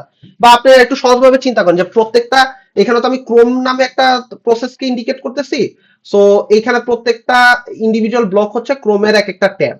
সো প্রত্যেকটা ট্যাবের প্রোগ্রেস আলাদা আলাদা, এটা বলতে আমি আসলে কি বুঝাচ্ছি? What is the meaning of it? Sir এইগুলোর জন্য আলাদা আলাদা পিসিবি থাকবে কিছু? অ্যাকচুয়ালি না, আমি আমি অ্যাকচুয়ালি সেটা বুঝাই নাই। একটা একটা একটা একটা প্রসেসের আসলে পিসিবি একটাই থাকতেছে এট দিস পয়েন্টে, বাট আমি যেটা আসলে বুঝাতে চাচ্ছি যে মানে কোডটা একটু স্ট্রাকচার্ড হয়, বা যখন পিসিবির কনসেপ্ট একটু চেঞ্জ, মানে পিসিবির কোডটা একটু চেঞ্জ হয়ে যায়, হ্যাঁ, ওটার একটা ইলাস্ট্রেশন আছে। বাট আমি যেটা বুঝাতে চাচ্ছি, ফর এক্সাম্পল ধরেন এই পার্টটা আসলে ইন্ডিকেট করতেছে ট্যাব 1। আমি একটু একটা কালি দিয়ে লিখি।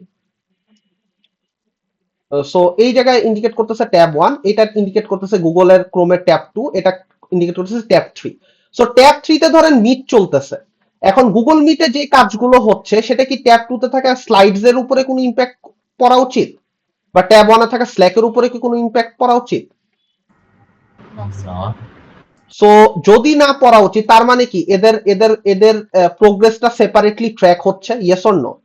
স্ল্যাকের যে প্রোগ্রেস সেটা সেপারেটলি ট্র্যাক হচ্ছে, স্লাইডস এর গুগল স্লাইডস এর যে প্রোগ্রেস সেটা সেপারেটলি ট্র্যাক হচ্ছে, এবং গুগল মিটের প্রোগ্রেস সেপারেটলি ট্র্যাক হচ্ছে। সো এই যে সেপারেটলি যে প্রত্যেকটা থ্রেডের বা প্রত্যেকটা ট্যাবের প্রোগ্রেসকে যে ট্র্যাক করতে হবে, সেটার জন্য বেসিক্যালি প্রত্যেকটা ইন্ডিভিজুয়াল থ্রেডকে তিনটা প্রপার্টি আলাদা করে দিয়ে দেওয়া হয়, যে তোমার জন্য এই তিনটা প্রপার্টি একদমই ইন্ডিপেন্ডেন্টলি দেওয়া হয়েছে। সো তার কারণ কি? কারণ হচ্ছে ধরেন আমরা প্রোগ্রাম কাউন্টারের কাজটা অলরেডি জানি, যে একটা প্রসেস কতটুকু প্রোগ্রেস করছে সেটা প্রোগ্রাম কাউন্টার ধরে রাখে। সো আমি কিন্তু চাই না যে আমার মিটের প্রোগ্রেস কতটুকু হয়েছে সেটা আসলে আমার স্লাইডস এর প্রসেসের সাথে ওভারল্যাপ করুক বা চেঞ্জ হয়ে যাক। সিমিলারলি আমি কিন্তু চাই না যে আমার স্ল্যাকের যতটুকু প্রোগ্রেস হয়েছে সেটা আসলে আমার গুগল মিটের সাথে ওভারল্যাপ করুক বা আমার স্লাইডের সাথে ওভারল্যাপ করুক। সো যেহেতু এখানে একটা ওভারল্যাপিং এর রিস্ক থাকে বা সিনক্রোনাইজেশন ইস্যুর রিস্ক থাকে, যে একজন আরেকজনের ইনফরমেশন, ভাইটাল ইনফরমেশন চেঞ্জ করে দিতে পারে, এটা যেন না হয়, এই জন্য আসলে প্রত্যেকটা থ্রেডকে ইন্ডিপেন্ডেন্টলি রেজিস্টারে অ্যাসাইন করা হয়, স্ট্যাক অ্যাসাইন করা হয় এবং প্রোগ্রাম কাউন্টার অ্যাসাইন করা হয়। সো এই জিনিসটা কি ক্লিয়ার, যে কেন এই প্রপার্টি তিনটা আলাদাভাবে প্রত্যেকটা থ্রেডকে দেওয়া হয়? Yes sir. কারো কোনো কোশ্চেন থাকলে করতে পারেন, এটা এটা যদি বুঝতে প্রবলেম হয়ে থাকে up until this point. So এটা নিয়ে কিন্তু আমি কোশ্চেন করব, ঠিক আছে, যে কুইজে হোক বা যেখানেই হোক আমি কিন্তু কোশ্চেন থ্রো করব, যে আসলে কেন কেন আসলে এই তিনটা প্রপার্টি আসলে আলাদা থ্রেডের জন্য রাখা হয়। সো যেটা বললাম অলরেডি, যে প্রত্যেকটার জন্য আলাদা আলাদা প্রোগ্রেস ট্র্যাক করার প্রয়োজন হয়, যে এই এই এই জিনিসটা কতটুকু প্রোগ্রেস করছে। আচ্ছা, সো এখন যেটা হলো যে এই traditional process has a single thread of control, মানে এতক্ষণ আমরা যে প্রসেসের কনসেপ্টটা শিখছি through the last discussions, previous discussions, আমরা আসলে জানতাম যে মানে আসলে একটা প্রসেসে একটা সিঙ্গেল থ্রেডই থাকে, আমাদের যদি প্রিভিয়াস ডিসকাশন মনে থাকে। বাট এখন যখন আমরা process with multiple threads of control can perform more than one task at a time, তখন আমরা কিন্তু আসলে মাল্টি থ্রেডের কনসেপ্টটা পড়া শুরু করছি। মানে আমরা আসলে বেসিক্যালি ক্রোম যখন পড়াইছি বা ক্রোম বা ডিসকর্ড বা এইগুলো যখন এক্সাম্পল দিছি, তখন আসলে আমরা খুব বেশি কমপ্লিকেটেড করি নাই, বাট এবার আমরা আরেকটু ডিপ ডাইভ করার চেষ্টা করতেছি। সো এই পোর্শনে আসলে কারো কোনো কনফিউশন আছে কিনা, এটা বুঝছি কিনা যে how thread actually works? So এই ইলাস্ট্রেশনাল এই জায়গাটার ভিতরে বেসিক্যালি এখন যদি আপনারা দেখেন যে এটা কিন্তু অলরেডি আমি বলছি যে একটা সিপিইউর যখন এসে একটা সিপিইউর আসলে এই প্রত্যেকটা থ্রেডের মধ্যে যেটা আসলে সিপিইউ অ্যাটেনশন প্রয়োজন সেটাই পাবে, বাকিগুলো আসলে কিন্তু সিপিইউ আসলে চেক করতেছে না বা সেটা কিন্তু আসলে সিপিইউ অ্যাটেনশন যাচ্ছে না, বা এটা কিন্তু আরো এফিশিয়েন্ট হচ্ছে জিনিসটাকে যখন আমরা থ্রেডে কাজ করতেছি, একই কাজটা আমরা থ্রেডে নিয়ে আসছি। সো এটা যদি বুঝে থাকি তাহলে আসলে আমাদের জন্য আসলে এখানে বেনিফিটসে কিছু কথাবার্তা বলা আছে যে থ্রেডের জন্য কিছু বেনিফিটস আছে, এগুলো আসলে থিওরিটিক্যাল কথাবার্তা। যে responsiveness, one thread may provide rapid response while other threads are blocked or shown down doing intensive calculation.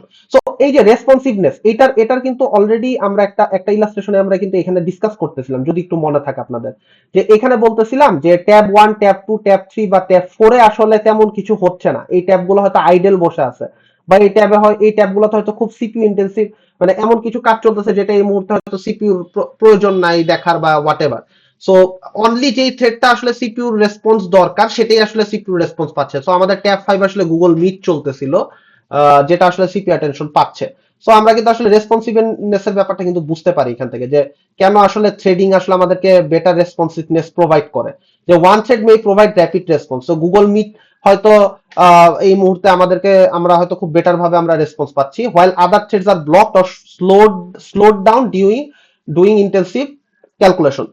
So other thread হয়তো কোনো কারণে ব্লক আছে বা আইডেল বসে আছে, যে ওইখানে তেমন কোনো কাজ হচ্ছে না, যেখানে আমাদের বাকি ট্যাবগুলো দেখানো হয়েছিল। Resource sharing, by default threads share common code, data and other resources which allows multiple task to be performed simultaneously in a single address space. So এই লাইনটাতে আসলে কি বোঝাচ্ছে, আমরা কিন্তু বলছি যে একটা প্রসেসকে ভেঙে আমরা মাল্টিপল থ্রেডে, একটা বড় প্রসেসকে ভেঙে আমরা ছোট ছোট মাল্টিপল থ্রেডে ভেঙে ফেলি, বাট তার কিন্তু তিনটা প্রপার্টি কমন, একটা হচ্ছে কোড, একটা হচ্ছে ডাটা, একটা হচ্ছে ফাইলস। তো এটার কারণ কি, মানে কোড, ডাটা এবং ফাইলস এই তিনটা জিনিস আসলে সবগুলো থ্রেডে কমন রাখার কারণ কি, কারো কোনো গেস বা কোনো চিন্তা? স্যার প্রসেস তো সেম সেজন্য। চলতেছে। সো আপনি যদি চিন্তা করেন স্যার যে গুগল ক্রোমে আমি যে গুগল ক্রোমটা রানিং রাখছি, এখানে এই ট্যাবটাকে রান করার জন্য যে ব্যাকএন্ডে যে কোডটা চলতেছে, অবশ্যই গুগল ক্রোম তো কোড করেই বানানো হয়েছে তাই না? সো এই ট্যাবটাকে রান করার জন্য যে কোডটা রান হচ্ছে, বা এই ট্যাবটাকে যদি রান করার জন্য যে কোডটা রান হচ্ছে, সেটার মধ্যে কি কোনো ডিফারেন্স আছে না they are same code? Same code. Basically same code না, মানে কোশ্চেনটা আমি আরেকবার করি, দেখেন এখানে আমার এখানে 3 4টা 6টা ট্যাব খোলা আছে, 6টা ট্যাবকে রানিং রাখার জন্য গুগলের কোডের কি কোনো চেঞ্জ করা লাগছে, বা আমার কি গুগলের অ্যাপ্লিকেশনের কোনো চেঞ্জ করা লাগছে? একটা সিঙ্গেল অ্যাপ্লিকেশনে কিন্তু আমাকে 4টা বা 5টা বা একাধিক ট্যাব চালাতে দিচ্ছে। তো এক গুগল ক্রোম যদি আমার একটা প্যারেন্ট প্রসেস হয়, সেই প্যারেন্ট প্রসেসের মাল্টিপল ট্যাব যে রানিং চলতেছে, এই প্রত্যেকটা ট্যাবকে আমরা এক একটা ছোট ছোট সাব প্রসেস বা থ্রেড বলতেছি। সো এই থ্রেড গুলা কিন্তু আসলে আমার গুগলের কমন যে কোড বেসটা আছে, গুগল ক্রোমের জন্য যে ক্রোম বানানোর জন্য যে কমন কোড বেস আছে, সে কিন্তু ওইটাই ইউজ করতেছে। সো বেসিক্যালি ওই জায়গাটা থেকে আসলে বলতেছে যে প্রত্যেকটা ইয়ের জন্য কোড বেস, ডাটা এবং ফাইল সেম। সো আমরা ডাটাটাও কমন রাখলে হয়, কোনো সমস্যা নেই, এবং ফাইলস গুলো সেম রাখলে হয়। যেমন গুগল ক্রোম এই যে এই ব্রাউজারটাই, এটা তো একটা সিঙ্গেল ফাইল, ক্রোম তো একটা সিঙ্গেল অ্যাপ্লিকেশন, এর অ্যাপ্লিকেশন তো আমরা ফাইল বলতেই পারি। সো এই ফাইলটা কিন্তু সেম। সো এই জিনিসটা কি ক্লিয়ার যে কেন রিসোর্স শেয়ারিংটা আসলে হচ্ছে, যে share common data and other resources which allows multiple task to be performed simultaneously in one single address space. বুঝা গেছে? আচ্ছা। So economy creating and managing threads is much faster than performing the same task. So বলতেছে যে আসলে economically আসলে আরো বেশি efficient হয় জিনিসগুলো, scalability, utilization of multiprocessor architecture. So এখন আমরা এই টপিকে আসার পর ফার্স্ট টাইম আমরা আসলে একটু একটু করে জানতে বা বুঝতে চেষ্টা করতেছি যে আমাদের সিস্টেম আসলে মাল্টিপ্রসেসর আর্কিটেকচার হতে পারে। সো কি বলতেছে, single threaded process can only run on one CPU, যেটা আমরা অলরেডি প্রিভিয়াস ডিসকাশনে বলতেছিলাম। কারণ আমাদের প্রিভিয়াস ডিসকাশনের প্রসেস গুলো সিঙ্গেল থ্রেডেড ছিল, আমরা অলরেডি সেটা এই ক্লাস প্লাস আগের ক্লাসগুলোতে ডিসকাশনের দ্বারা বুঝতেছি যে no matter how many may be available, while the execution of multithreaded application may be split amongst the available processor, note that single threaded process can still benefit from multiprocessor architecture when there are multiple processes contending for the CPU, when the load average is above same or so এই জায়গাটার ভিতরে আসলে এখানে দুইটা point address করছে। সেটা হচ্ছে যে আপনারা যদি চিন্তা করেন, আমরা কিন্তু প্রিভিয়াসলি বারবার কথা বলতাম যে স্যার আমাদের প্রসেসরটা কিন্তু সিঙ্গেল কোর, এটা কিন্তু লাস্ট কয়েকটা ক্লাস আমি বলছি। সো আমাদের আসলে যখন সিঙ্গেল কোর প্রসেসর থাকে, তখন যদি আসলে একটা মাল্টি থ্রেডেড অ্যাপ্লিকেশন আসে, তখন আসলে কি হবে? কারো কোনো আইডিয়া আছে? যে ধরেন এখানে thread 1, thread 2, thread 3, thread 4, T1, T2, T3, T4, একটা সিঙ্গেল কোর প্রসেসর যখন এক্সিকিউট করে থ্রেডগুলো কাজ করতে যাবে, তাহলে এখানে অসুবিধাটা কি হবে? স্যার ইন্ডিভিজুয়ালি অ্যাটেনশন দিতে হবে, তখন ওই যে আমাদের মিটের মতন আমরা কনস্ট্যান্ট অ্যাটেনশন দিতে পারবো না একটাকে। সো বেসিক্যালি একটা সিঙ্গেল কোর সিস্টেমে কিন্তু আসলে বেসিক্যালি ওকে যেটা করতে হবে, কনটেক্সট সুইচ করতে হবে। একবার থ্রেড 1 কে অ্যাটেনশন দিতে হচ্ছে, একবার থ্রেড 2 কে অ্যাটেনশন দিতে হচ্ছে, একবার থ্রেড 3 কে অ্যাটেনশন দিতে হচ্ছে, একবার থ্রেড 4 কে অ্যাটেনশন দিতে হচ্ছে। কিন্তু আমাদের যখন আসলে আমাদের মডার্ন অ্যাপ্লিকেশন পিসি গুলো তো সবই মাল্টি কোর সিস্টেম। সো আমাদের যদি একটা 4 কোর সিস্টেম থাকে, এটাকে আমি কোর 1 বললাম, এটাকে আমি কোর 2 বললাম, এটাকে আমি কোর 3 বললাম, এবং এটাকে আমি কোর 4 বললাম। একটা 4 কোর সিস্টেম আমাদের সিপিইউ তে 4টা কোর থাকতেই পারে।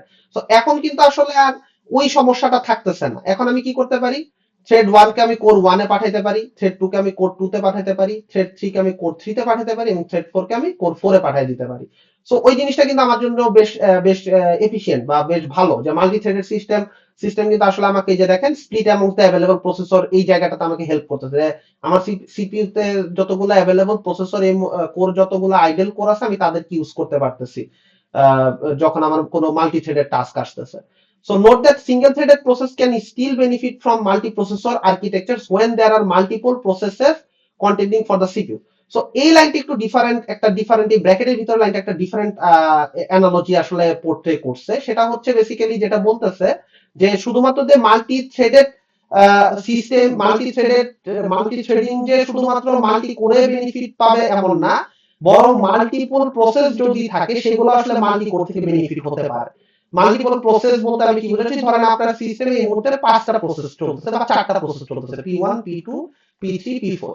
সো এখন যদি আপনার একটা মাল্টি কোর সিস্টেম থাকে, আমি কিন্তু খুব ইজিলি প্রত্যেকটা প্রসেসকে একটা কোরে অ্যাসাইন করে দিতে পারবো। সো এটা কিন্তু আসলে মাল্টি কোর প্রসেসর বা হার্ডওয়্যার থাকার কারণেই কিন্তু সম্ভব হচ্ছে। সো মেইন মোটিভেশনটা যেটা, যে একটা মাল্টি কোর সিস্টেম যদি আমার কাছে থাকে, মাল্টি কোর বা মাল্টি প্রসেসর সিস্টেম যদি থাকে, আমি বারবার এটা একটু বলবো, এটা অনেকেই কনফিউজড হয়ে যায়, এটা ইভেন আমিও কনফিউজ হয়ে যাই, মাল্টি কোর আর মাল্টি প্রসেসর কি সেম জিনিস কিনা? Yes, multi core and multi processor এই দুইটা জিনিস আমি ইন্টারচেঞ্জেবলি, এই দুইটা ওয়ার্ড আমি ইউজ করবো। হ্যাঁ, সো মাল্টি কোর এবং মাল্টি প্রসেসর সিস্টেম আসলে আমার শুধুমাত্র মাল্টি থ্রেডেড অ্যাপ্লিকেশনকেই হেল্প করে না, মাল্টিপল প্রোগ্রাম যেগুলো থাকে সেগুলোকেও হেল্প করে। যে দেখেন এখানে 4টা 5টা প্রসেস আছে, সেগুলো কিন্তু আসলে একটা মাল্টি কোর সিস্টেম থেকে বেনিফিশিয়াল হতে পারে। সো এই জিনিসটা কি ক্লিয়ার, বুঝা গেছে? কার কোনো কোশ্চেন আছে? আচ্ছা, যদি না থাকে তাহলে আমরা নেক্সট স্লাইডে মুভ করি। সো লাস্ট ক্লাসে আমি একটা কথা বলছিলাম, এটা হয়তো কেউ মনে রাখছেন কিনা আমি জানি না, যে প্যারালালিজম এবং কনকারেন্সির মধ্যে একটা ডিফারেন্স আছে। এই কথাটা আমি বলছিলাম, এবং এটা বলে আমি আসলে বলছিলাম এই কথাটার মানে কি, এটা আমরা নেক্সট ক্লাসে বলবো। আমরা তখন প্যারালালিজম নিয়ে একটু কথা বলতেছিলাম। সো মানে এই জিনিসটারই আসলে একটা ডিসকাশন এই স্লাইডটাতে হবে, যে মাল্টি কোর প্রোগ্রামিং সিস্টেম। আচ্ছা, by now multi core programming system বলতে আমরা আসলে কি বুঝতেছি? কারো কোনো আইডিয়া? মাল্টি কোর বা মাল্টি প্রসেসর, এই জিনিসটা দিয়ে আসলে আমরা কি বুঝতেছি? আমাকে একটু কেউ বলবেন? এটা একটু আগেই পড়াইছি স্যার, মাত্রই লিখছি যে দেখেন মাল্টি কোর অথবা মাল্টি প্রসেসর, এই জিনিসটা দিয়ে যেটা বোঝাচ্ছে যে একটা সিস্টেমে মাল্টিপল কোর আছে, হার্ডওয়্যার অ্যাভেলেবল আছে, মাল্টিপল হার্ডওয়্যার কোর অ্যাভেলেবল আছে। সো এটা থাকলে সুবিধাটা কি হয়?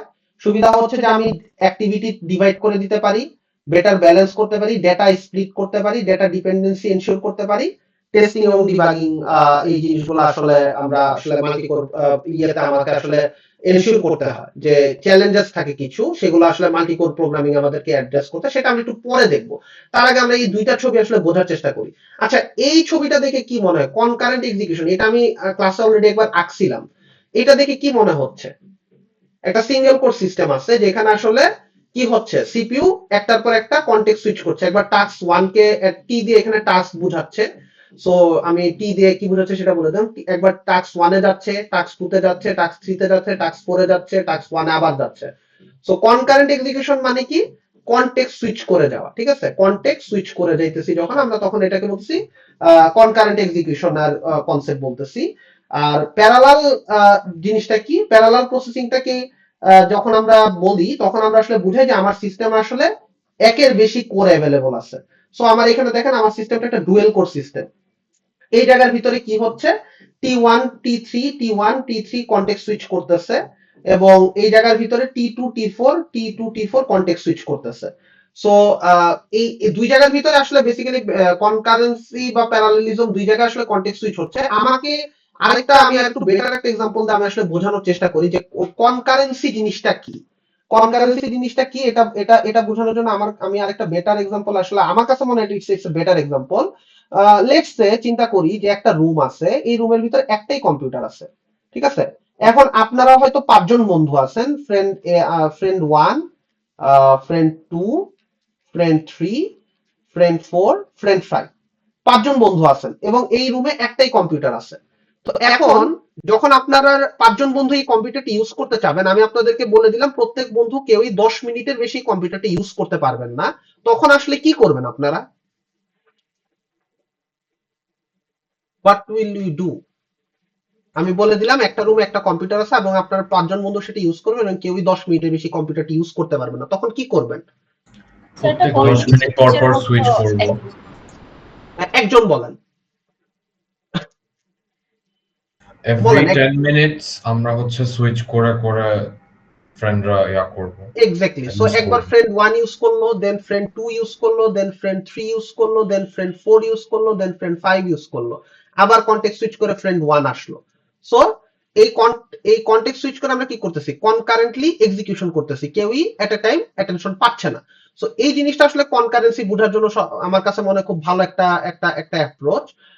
আরেকটা এই জিনিসটা কি ক্লিয়ার যে কনকারেন্সি কিভাবে অ্যাচিভ হচ্ছে?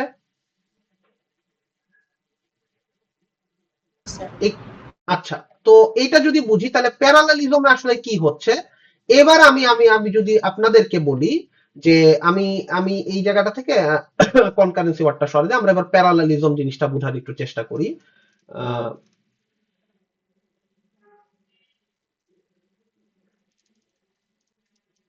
সো ধরেন এবার আমি আপনাকে আরেকটা রুম দিলাম, এতক্ষণ তো একটা সিঙ্গেল রুম দিছি, এবার আমি আপনাকে আরেকটা রুম দিলাম এবং এই রুমেও একটা কম্পিউটার আছে।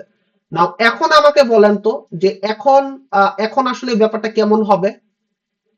আপনারা 5 জন বন্ধুই আছেন এবং এবার আমি একটা রুমের, আগে তো একটা রুমে একটা কম্পিউটার ছিল, এবার দুইটা রুমে দুইটা কম্পিউটার আছে এবং আমি বলে দিলাম প্রত্যেকটা কম্পিউটার কেউই 10 মিনিটের বেশি ইউজ করতে পারবে না, দুইটার কোনো কম্পিউটারই। স্যার ওই 5 জন 10 মিনিটের হচ্ছে বেশি। দুইটা রুমে স্প্লিট হয়ে যাবে, তখন ওই দুই রুমে আবার সো ধরেন আপনার এখানে ধরেন আমি একটু সুবিধার জন্য আমি বললাম আপনার আসলে 6 জন বন্ধু আছেন, ঠিক আছে, 6 জন বন্ধু ছিলেন। সো এখন আমি 3 জন বন্ধুকে কি করতে পারি, এই রুমে নিয়ে আসতে পারি। সো তারা আসলে কি করবে, তারা আসলে এখন এই রুমের কম্পিউটারটা ইউজ করবে। সো দেখেন রুম 1 এর ক্ষেত্রে R1 দিয়ে একটা অ্যারে রাখলাম আর রুম 2 এর জন্য R2 দিয়ে একটা অ্যারে রাখলাম।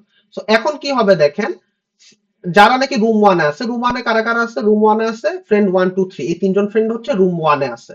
সো আর রুম 2 তে কারা আছে, ফ্রেন্ড 4 5 6 এরা আছে। সো আমি যদি এবার যদি কন্টেক্সট সুইচ করি তাহলে কিন্তু আপনি দেখবেন যে এখানে আসলে কি হচ্ছে। এখানে জিনিসটা যেটা হবে, ফ্রেন্ড 1 একবার ইউজ করলো 10 মিনিট, ফ্রেন্ড 2 একবার ইউজ করলো, ফ্রেন্ড 3 একবার ইউজ করলো, আবার ফ্রেন্ড 1 ইউজ করতেছে, আবার ফ্রেন্ড 2 ইউজ করতেছে, আবার ফ্রেন্ড 3 ইউজ করতেছে। আর এবার রুম 2 এর যদি দিকে তাকাই তাহলে দেখবো যে ফ্রেন্ড 4 একবার ইউজ করতেছে, ফ্রেন্ড 5 একবার ইউজ করতেছে, ফ্রেন্ড 6 একবার ইউজ করতেছে এবং ফ্রেন্ড 5 আবার রিপিট করতেছে বা ফ্রেন্ড 4 আবার রিপিট করতেছে। সো সিরিয়াল সিকোয়েন্স মেইনটেইন করবে এমন না, মানে সিকোয়েন্সটা যে কন্টিনিউয়াসলি এরকমই থাকবে তা না, এটা ডিফারেন্ট হইতে পারে, মানে এটা ফিক্স না যে এই সিকোয়েন্সেই হইতে হবে। বাট এটা আমাদেরকে কি সুবিধা দিচ্ছে, যখন আমি দুইটা কম্পিউটার দিচ্ছি, একটা জায়গায় দুইটা কম্পিউটার দিচ্ছি, তখন আমার সুবিধাটা কি হচ্ছে এই জায়গায়, মানে এই দুইটা জায়গার ভিতর আসলে কি ডিফারেন্সটা কি, আমাকে কেউ একটু বলতে পারবেন যে কনকারেন্সি এবং প্যারালেলিজম? টাইম স্যার লোড পড়ে, একজন করে বলেন। স্যার প্যারালালিজমে লোডটা কম পড়বে। প্যারালেলিজমে লোডটা কম পড়বে সেটা একটা অ্যাসপেক্ট। আরেকটা অ্যাসপেক্ট হচ্ছে যে আপনি যদি চিন্তা করেন আগে এই 6 জন বন্ধুকে যখন আমার একটাই রুম ছিল এবং একটাই কম্পিউটার ছিল, তখন এই 6 জন বন্ধুকে কিন্তু আসলে অনেকক্ষণ ওয়েট করা লাগতো সিপিইউ অ্যাটেনশন পাওয়ার জন্য বা সিপিইউটা ইউজ করার জন্য। কিন্তু যখন আমি আরেকটা কম্পিউটার বাড়াই দিলাম, আমার আরেকটা রুমে আরেকটা কম্পিউটারকে বাড়াই দিলাম, তখন কিন্তু আসলে 6 জনের ওয়েটিং টাইম কিন্তু আগের চেয়ে কমে গেল। সো এটা কি আমার মানে সিস্টেমের পারফরমেন্স কি আরো বেটার করলো কিনা, যে মাল্টি কোর প্রোগ্রামিং সিস্টেমের যে মেইন জিসটা ছিল যে কোর একটা থাকলে যা পারফরমেন্স, কোর একটা দুইটা থাকলে তার ডাবল পারফরমেন্স হচ্ছে বা তার চেয়ে বেটার পারফরমেন্স হচ্ছে, সেই ব্যাপারটা কি আসলে প্যারালালিজম বা মাল্টি কোর সিস্টেম আমাকে দিচ্ছে কিনা, এই ব্যাপারটা কি আসলে আমরা বুঝতে পারতেছি কিনা। সো এটাই বেসিক্যালি আমি বোঝানোর চেষ্টা করলাম যে একটা কোর যখন মাল্টিপল থাকতেছে তখন কিন্তু আসলে আমাকে আরো বেটার একটা পারফরমেন্স আমাকে এনশিওর করতেছে কম্পেয়ার টু যখন একটা সিঙ্গেল কোর সিস্টেমের কথা আমরা চিন্তা করতেছি। So parallelism implies a system can perform more than one task simultaneously. So আপনি দেখেন এই জায়গাটার ভিতরে আপনি যদি একটু একটু খেয়াল করেন, আমি এই জায়গাটাতেই আসি।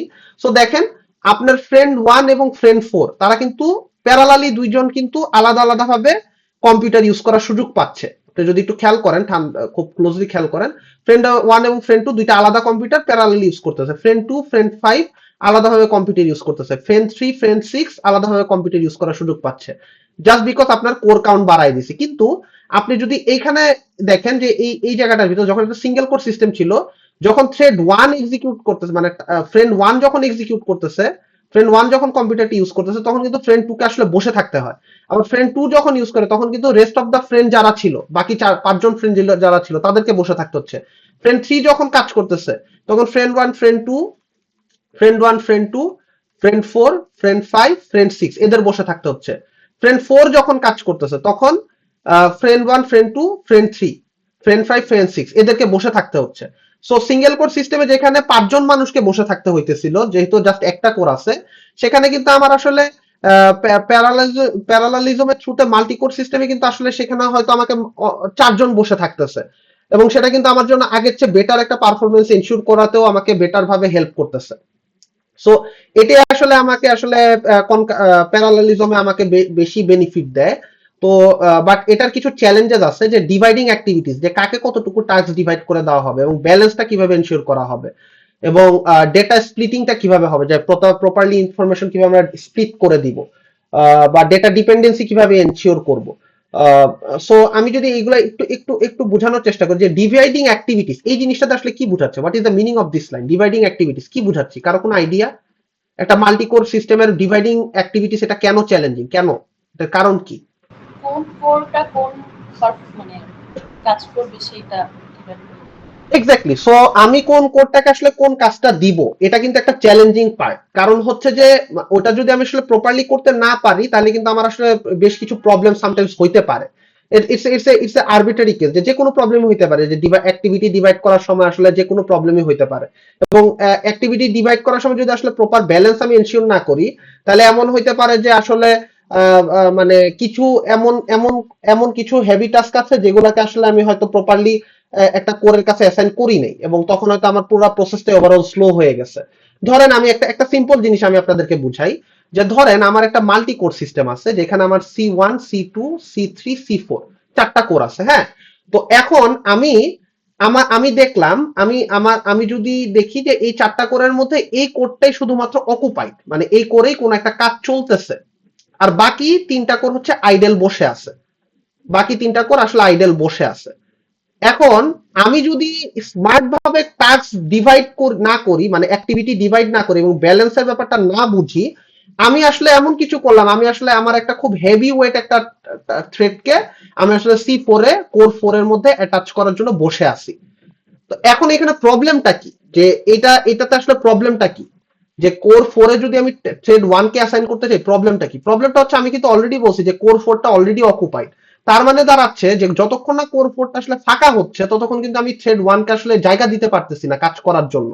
বাট আমার যদি অ্যাকচুয়ালি টাস্ক ডিভাইডেশন যদি খুব ভালো হইতো বা ব্যালেন্সড হইতো, তাহলে কিন্তু আমি আসলে কখনোই কোর 4 এর কাছে থ্রেড 1 কে আনতাম না। আমি অবশ্যই এখানে ফাঁকা যেসব কোর আছে সেই রকম কোন একটা জায়গায় আমি হইতেছে এই পার্টিকুলার থ্রেডটাকে নিয়ে আসতাম, সেটা হতে পারতো কোর 1 কোর 2 বা কোর 3 যে কোনো একটা। সো এখানে আসলে টাস্ক ডিভাইডেশন এবং ব্যালেন্স মেনটেন করাটা একটু চ্যালেঞ্জিং। ডেটা স্প্লিটিংটাও আসলে একটু চ্যালেঞ্জ হয়, যে লেটস সে ধরেন আমি যদি ডেটা স্প্লিটিং এর ব্যাপারটা এবং ডেটা ডিপেন্ডেন্সির ব্যাপারটা যদি একটু একটু একটা আইডিয়া দিয়ে বোঝানোর চেষ্টা করি, আমরা কি মার্জ সর্ট বুঝি? জি স্যার। Yes sir. আচ্ছা। সো আমি আগের মতোই C1 C2 C3 এবং C4 চারটা কোর নিলাম, এখন মার্জ সর্ট আসলে হয় কি, মার্জ সর্ট একটা বড় অ্যারে থাকে, সেটা ভেঙে ভেঙে হইতেছে ছোট ছোট অ্যারেতে ডিভাইড হয়ে যায়, এবং এই অ্যারে গুলা হচ্ছে আস্তে আস্তে সর্টেড হয়ে আবার হইতেছে রিফর্ম করে হইতেছে একটা প্রপারলি সর্টেড অ্যারেতে কনভার্ট হয়। সো এটা যদি বুঝি, সো আমরা সে জিনিসটা দেখতে পারি যে এইখানে হয়তো দুইটা অ্যারের এলিমেন্টকে, লেটসে কথার কথা হয়তো কোর 1 কে দেওয়া হয়েছে, এইখানে আরো দুইটা অ্যারের এলিমেন্টকে কোর 2 কে দেওয়া হয়েছে, আরো দুইটা অ্যারে এলিমেন্টকে কোর 3 কে দেওয়া হয়েছে, দেন হয়তো আরো দুইটা অ্যারে এলিমেন্টকে কোর 4 এ দেওয়া হয়েছে, ঠিক আছে।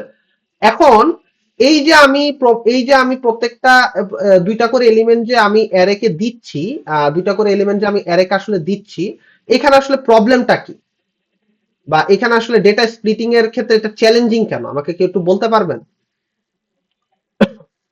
বা ডেটা ডিপেন্ডেন্সির এখানে ডেটা স্প্লিটিংটা কেন চ্যালেঞ্জিং,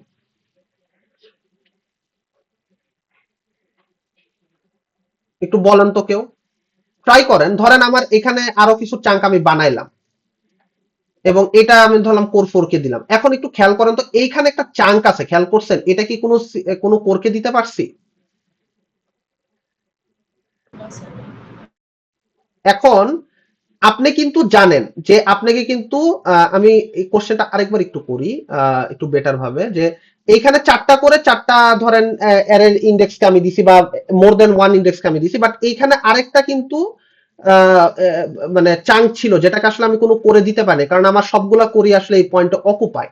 সো এইখানে যেটা হয়েছে যে আমাকে কিন্তু অবশ্যই মেক শিওর করতে হবে আমার জন্য লেভেল ওয়াইজ জিনিসটা যেন কাজটা শেষ হয়। সো এখানে কিন্তু আসলে স্প্লিটিংটা কিন্তু খুব টেকনিক্যালি আমাকে হ্যান্ডেল করতে হবে, যে যখনই আসলে কোনো একটা কোর ফাঁকা হবে তখনই আমাকে আসলে এই জিনিসটাকে ঢুকাইতে হবে, মানে এই কোরের ভিতরে প্লেস দিতে হবে যাতে করে সে সর্টিং এর কাজটা করতে পারে। সো এটা দুই দিক থেকে চ্যালেঞ্জিং, এক জায়গা হচ্ছে সর্টিং এর দিক থেকে চ্যালেঞ্জিং, আর একটা হচ্ছে ডেটা ডিপেন্ডেন্সি। ডেটা ডিপেন্ডেন্সি কি, ধরেন প্রথম চাঙ্কটা যদি সর্টেড হয়, তাহলে কিন্তু সেটার সাথে কিন্তু নেক্সট এর যে পার্টটা সর্টেড হওয়ার কথা, যে 1 2 সর্টেড হলো, তারপর 3 4 সর্টেড হলো, ধরেন এখানে 3 4 আছে, এখানে 1 2 হয়েছে। সো কোনো কারণে যদি প্রথম বা দ্বিতীয়টা যে কোনো একটা যদি আসলে সর্টেড না হয় প্রপারলি, তাহলে কিন্তু আসলে পুরো কাজটাই কিন্তু আসলে প্রপারলি সর্টিংটা কাজ করে না, আমি বুঝতে পারবো।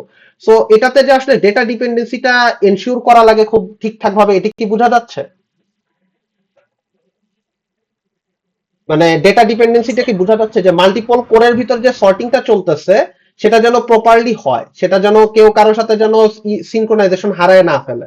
আর লাস্টে টেস্টিং এন্ড ডিবাগিং হচ্ছে বেসিক্যালি আমি চাই যে আমি যে কাজটা করতেছি মাল্টি কোর বা মাল্টি প্রসেসর সিস্টেম ইউজ করে, সেটার জন্য প্রপারলি আমি টেস্ট করতে পারি, যেন এটা আসলে এটাতে আসলে কোনো প্রবলেমস না থাকে।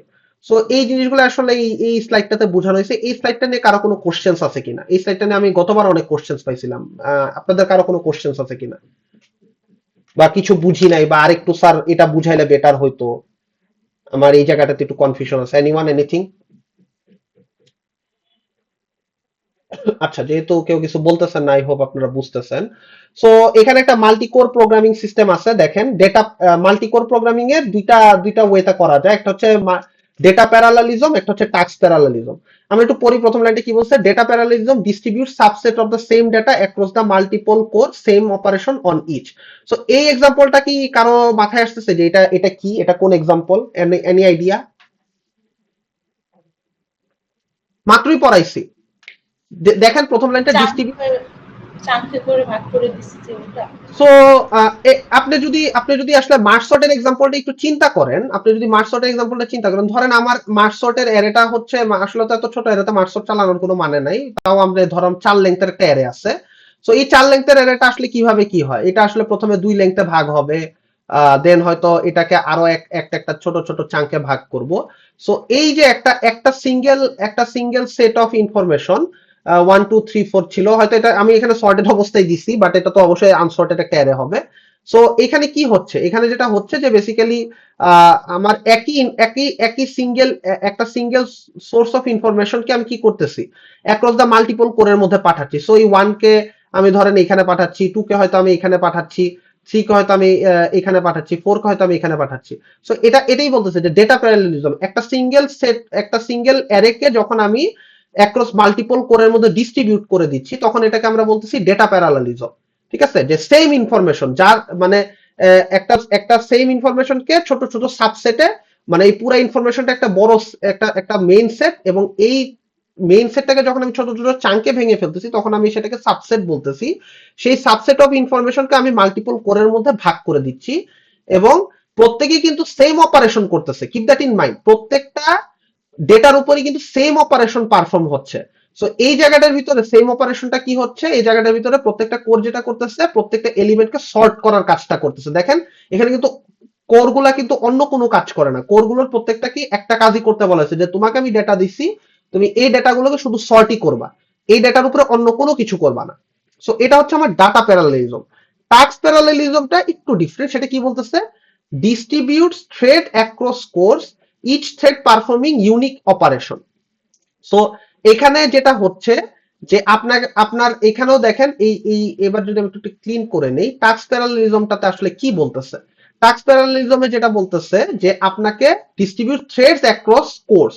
সো আগে যেমন আমরা ডেটা ডিস্ট্রিবিউট করতাম প্রত্যেকটা কোরকে, সেই জায়গায় এবার আমরা কি করতেছি, থ্রেড ডিস্ট্রিবিউট করতেছি। সো আমার এখানে ধরেন থ্রেড 1, থ্রেড 2, থ্রেড 3, থ্রেড 4 আছে এবং আমার এখানে মাথায় রাখা জরুরি আমার কিন্তু অবশ্যই ডেটাও আছে, ডেটা যে নাই তা না, এই যে এখানে ডেটাও আছে। সো ডেটাটা হয় সিমিলার আছে বা ডিফারেন্ট আছে, এটা ম্যাটার করতেছে না, ডেটাটা কেমন সেটা ম্যাটার করতেছে না, সিমিলার অর ডিফারেন্ট এটা নিয়ে আমরা আসলে এবার বথার্ড না। আমরা যেটা নিয়ে বথার্ড সেটা হচ্ছে যে আসলে এবার আমরা প্রত্যেকটা কোরকে ডিফারেন্ট টাস্ক পারফর্ম করাবো। কি রকম, আমি একটু যদি আইডিয়া দেওয়ার চেষ্টা করি। ধরেন আপনার কাছে আমি ধরেন দুইটা ভ্যারিয়েবল দিলাম, x = 10, y = 5। এখন আমি বললাম যে তুমি থ্রেড 1 কে দিয়ে এই দুইটা ভ্যালুর মধ্যে এডিশন করো, x + 1, x + y করো। এরপরে আমি এই সেম ভ্যারিয়েবল গুলো দিয়ে এই সেম ডেটা দিয়ে বললাম কি এই দুইটা ডেটা দিয়ে তুমি এবার সাবট্রাকশন করো, x - y করো। আবার এই সেম ডেটা দিয়ে আমি বললাম কি যে তুমি এবার এই সেম ডেটা দিয়ে মাল্টিপ্লিকেশন করো। আর লাস্টলি এই সেম ডেটা দিয়ে বললাম কি তুমি একটা থ্রেডের মাধ্যমে এই দুইটা ডেটার মধ্যে ডিভিশন করো। সো এবার দেখেন আমার হয়তো ডেটাটা সেম আছে অথবা ডিফারেন্ট, ডেটাটা চেঞ্জও হয়ে যেতে পারে, ডেটাদের সবসময় 10 আর 5 থাকবে এমন না, ডেটা হয়তো প্রত্যেকটা টাস্ক ওয়াইজ আলাদা হতে পারে। সো তখন যেটা হবে যে দেখেন আপনি যদি খেয়াল করেন প্রত্যেকটা থ্রেড কিন্তু আলাদা আলাদা কাজ করতেছে। থ্রেড 1 এডিশনের কাজ করতেছে বা সামের কাজ করতেছে, থ্রেড 2 কিন্তু সাবট্রাকশনের কাজ করতেছে, থ্রেড 3 কিন্তু আমার মাল্টিপ্লিকেশনের কাজ করতেছে এবং থ্রেড 4 কিন্তু আমার ডিভিশনের কাজ করতেছে। সো এখন কিন্তু আসলে জিনিসটা যেটা হচ্ছে যে প্রত্যেকটা থ্রেডকে আমি ডিফারেন্ট কোরের মধ্যে পাঠাই দিছি এবং তারা কিন্তু আসলে ইউনিক অপারেশন পারফর্ম করতে পারে। যে থ্রেড 1 চাইলে এডিশন করতে পারে, এটা আমার ইনস্ট্রাকশনের উপর ডিপেন্ড করে। সো ডেটা প্যারালেলিজম বা টাস্ক প্যারালেলিজম এই জিনিসটা নিয়ে কি কারো কোনো কনফিউশন আছে? হ্যালো, না স্যার, বুঝতে পেরেছি। আমার কথা না শোনা গেলে একটু বললেন, মানে না বোঝা গেলে বা বললেন, ঠিক আছে? এইটা কিন্তু একটু ইম্পর্টেন্ট, হ্যাঁ। সো এটা যদি বোঝা যায় তাহলে আমরা মাল্টি থ্রেডিং মডেলস কি সেটা নিয়ে একটু কথা বলি। যে এটা আসলে যেটা বলতেছে যে আমরা অলরেডি জানি যে থ্রেড কি জিনিস, বা থ্রেড আসলে দুই ধরনের হইতে পারে, ঠিক আছে? There are two types of thread to be managed in the modern system: user level thread and kernel level thread. So user space এবং kernel space এটা কি কারো মনে আছে প্রসেসের ডিসকাশন থেকে? Do you guys remember যে what is the user mode and kernel mode? কারো মনে আছে? Anyone? ইউজার হচ্ছে অ্যাপ্লিকেশন হচ্ছে আমরা যখন মানে ক্লিক করি, আর কার্নেল স্পেসটা হচ্ছে সিস্টেম কল করি যেখানে। এক্স্যাক্টলি সেটাই, যে আমরা আসলে যেটা করতেছি যে আমরা আসলে ইউজার লেভেলে কিছু থ্রেড মেনটেন করতেছি যেগুলো ইউজার অ্যাপ্লিকেশনে। সো আমরা অলরেডি ইউজার অ্যাপ্লিকেশনে যে মাল্টি থ্রেডিং করা যায় সেটা কিন্তু আমরা ক্রোম বা ডিসকর্ডের এই যে একটু আগে এক্সাম্পল গুলো বলছি সেখানে কিন্তু আমরা দেখছি যে ইউজার লেভেল অ্যাপ্লিকেশনে মাল্টি থ্রেডিং করা পসিবল। এবং সিমিলারলি কার্নেল লেভেলও আসলে কি করা যায়, কার্নেল লেভেলও আসলে মাল্টি থ্রেডিং করা পসিবল, যেটা করে যে ডিফারেন্ট থ্রেড যেটা করে ডিফারেন্ট সিস্টেম কলকে এক্সিকিউট করে, ঠিক আছে? ডিফারেন্ট কার্নেল লেভেলে ডিফারেন্ট থ্রেড গুলো ডিফারেন্ট সিস্টেম কলকে এক্সিকিউটে কাজ করে। তো এখানে আমরা দেখি user threads are supported above the kernel, মানে ইউজার লেভেলটা আসলে কার্নেলের উপরে সেটাই বলতেছে। This are the threads that application programmers would put into the program. So আমরা যখন এই যে গুগল ক্রোম বা এগুলো চালাচ্ছি এগুলোতে যে মাল্টি থ্রেডিং হচ্ছে এটা কিন্তু একটা প্রোগ্রামার ওই অ্যাপ্লিকেশনের মধ্যে কনফিগার করে দিচ্ছে। সো কিছু এক্সাম্পল আছে POSIX thread, Windows thread, Java thread etcetera. So kernel থ্রেডটা কি, kernel thread are supported with the kernel of the OS itself. So আমি অলরেডি বলছি যে কার্নেলের থ্রেড গুলো আসলে কার্নেলের মানে ওএস এর একটা part. All modern OS support kernel level threads allowing the kernel to perform multiple simultaneous task. তো আমরা যেটা অলরেডি বললাম যে মাল্টিপল কার্নেল সিস্টেম কলস, যেটা আমরা অলরেডি বললাম যে মাল্টিপল থ্রেড যখন কার্নেল লেভেলে থাকে তারা আসলে মাল্টিপল সিস্টেম কলকে এক্সিকিউট করতে পারে। সো এটা আসলে কেন প্রয়োজন, কারণ হচ্ছে যে ওই যে আমরা বললাম যে মাল্টি থ্রেডেড সিস্টেম কিন্তু আসলে মেইনলি চিন্তা করা হয়েছে বা মানে এই আইডিয়াটাকে আসলে অ্যাডপ্ট করার মেইন কারণ, মাল্টি থ্রেডিং এর কনসেপ্টটাকে অ্যাডপ্ট করার মেইন কারণ কিন্তু আসলে মাল্টি কোর সিস্টেম। কারণ তখন কিন্তু আসলে যেটা হবে যে মাল্টিপল যে থ্রেডগুলো মাল্টি থ্রেডিং যেটা আছে সেটা কিন্তু আসলে মাল্টি কোরের বেনিফিটটা অ্যাচিভ করতে পারে।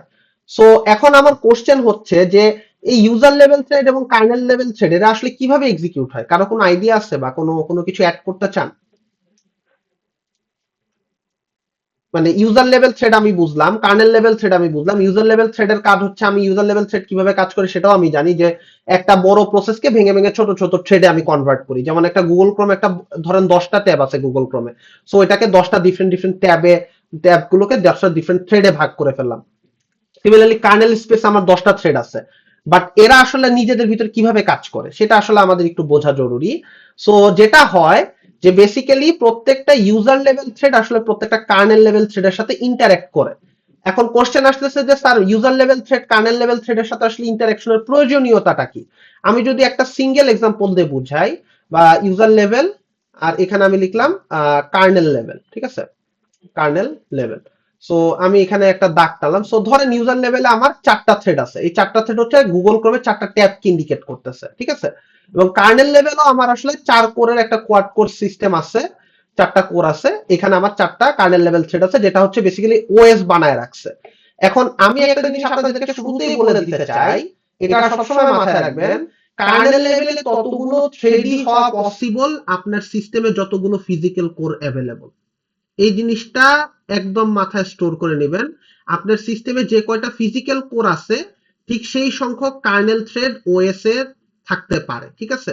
সো আমার সিস্টেমটা আমি ধরে নিছি 4 core system, core 1, core 2, core 3, core 4, তার মানে আমার কার্নেল লেভেলে 4টা কোরই থাকবে। এখন কোশ্চেন হচ্ছে তাহলে স্যার ইউজার লেভেলে কয়টা থ্রেড থাকতে পারে? এই কোশ্চেনটার অ্যান্সার কি হবে? কার্নেল লেভেলে তো আপনি বলে দিলেন যে স্যার যেহেতু আমার ফিজিক্যাল কোরের সংখ্যা 4, তার মানে কার্নেলের থ্রেডের সংখ্যাও, কার্নেল লেভেলে থ্রেডের সংখ্যাও 4 হবে, বাট ও ইউজার লেভেলে আসলে থ্রেডের সংখ্যা কত হবে? স্যার বেশি হতে পারে। এক্স্যাক্টলি, ইউজার লেভেলে ইউজাররা চাইলে বেশি থ্রেড বানাইতে পারে, সমস্যা তো নাই, বানাইছি। বাট আমাকে মাথায় রাখতে হবে, আমরা যদি প্রিভিয়াস ওএস এর কনসেপ্টটা মাথায় থাকে, আমরা কিন্তু জানি যে ইউজার লেভেলের কোনো প্রোগ্রাম কিন্তু আসলে কার্নেলের পারমিশন ছাড়া রিসোর্স ইউজ করতে পারে না। সো বেসিক্যালি যেটা করে, একটা ইউজার লেভেল থ্রেড যখন কাজ করতে চায় তাকে যেটা সবার প্রথমে করতে হয়, তাকে একটা কার্নেল লেভেল থ্রেডের সাথে ম্যাপ করতে হয়। যে একটা ফ্রি কার্নেল লেভেল থ্রেডের সাথে সে প্রথমে ম্যাপ হয়, এবং দেন ওই কার্নেল লেভেল থ্রেডটা তার যে প্রয়োজন, ইউজার লেভেলের যে সিস্টেম কলটা প্রয়োজন সেটা হচ্ছে এক্সিকিউট করে দেয়। So let's say user level থ্রেডটা হয়তো একটা সিপিইউ কোরের অ্যাটেনশন দরকার, সো তখন যেটা করে কার্নেল লেভেল থ্রেডটা সিস্টেম কলের থ্রুতে এই কোরের অ্যাক্সেসটা, সি দিয়ে আমি বারবার বলতেছি, সি দিয়ে আমি আসলে কোর মিন করি, হ্যাঁ, সিপিইউ কোরকে বোঝাচ্ছি, সি দিয়ে আমি সিপিইউ কোরকে বোঝাচ্ছি। সো এইভাবে হচ্ছে বেসিক্যালি যেটা হয় যে এক একটা এগুলো কিন্তু এস না, এগুলো কিন্তু এক একটা থ্রেড, হ্যাঁ, আমি সিম্বলিক ভার্সন ইউজ করতেছি থ্রেডের। সো এক একটা ইউজার লেভেল থ্রেড কি করতেছে, এক একটা কার্নেল লেভেল থ্রেডের সাথে আগে ম্যাপ করে, এবং দেন তারা যেটা করে ওই কার্নেল লেভেল থ্রেডের সাথে কার্নেল লেভেল থ্রেডের হেল্প নিয়ে সিপিইউ কোর বা সিপিইউ অ্যাটেনশন পায়।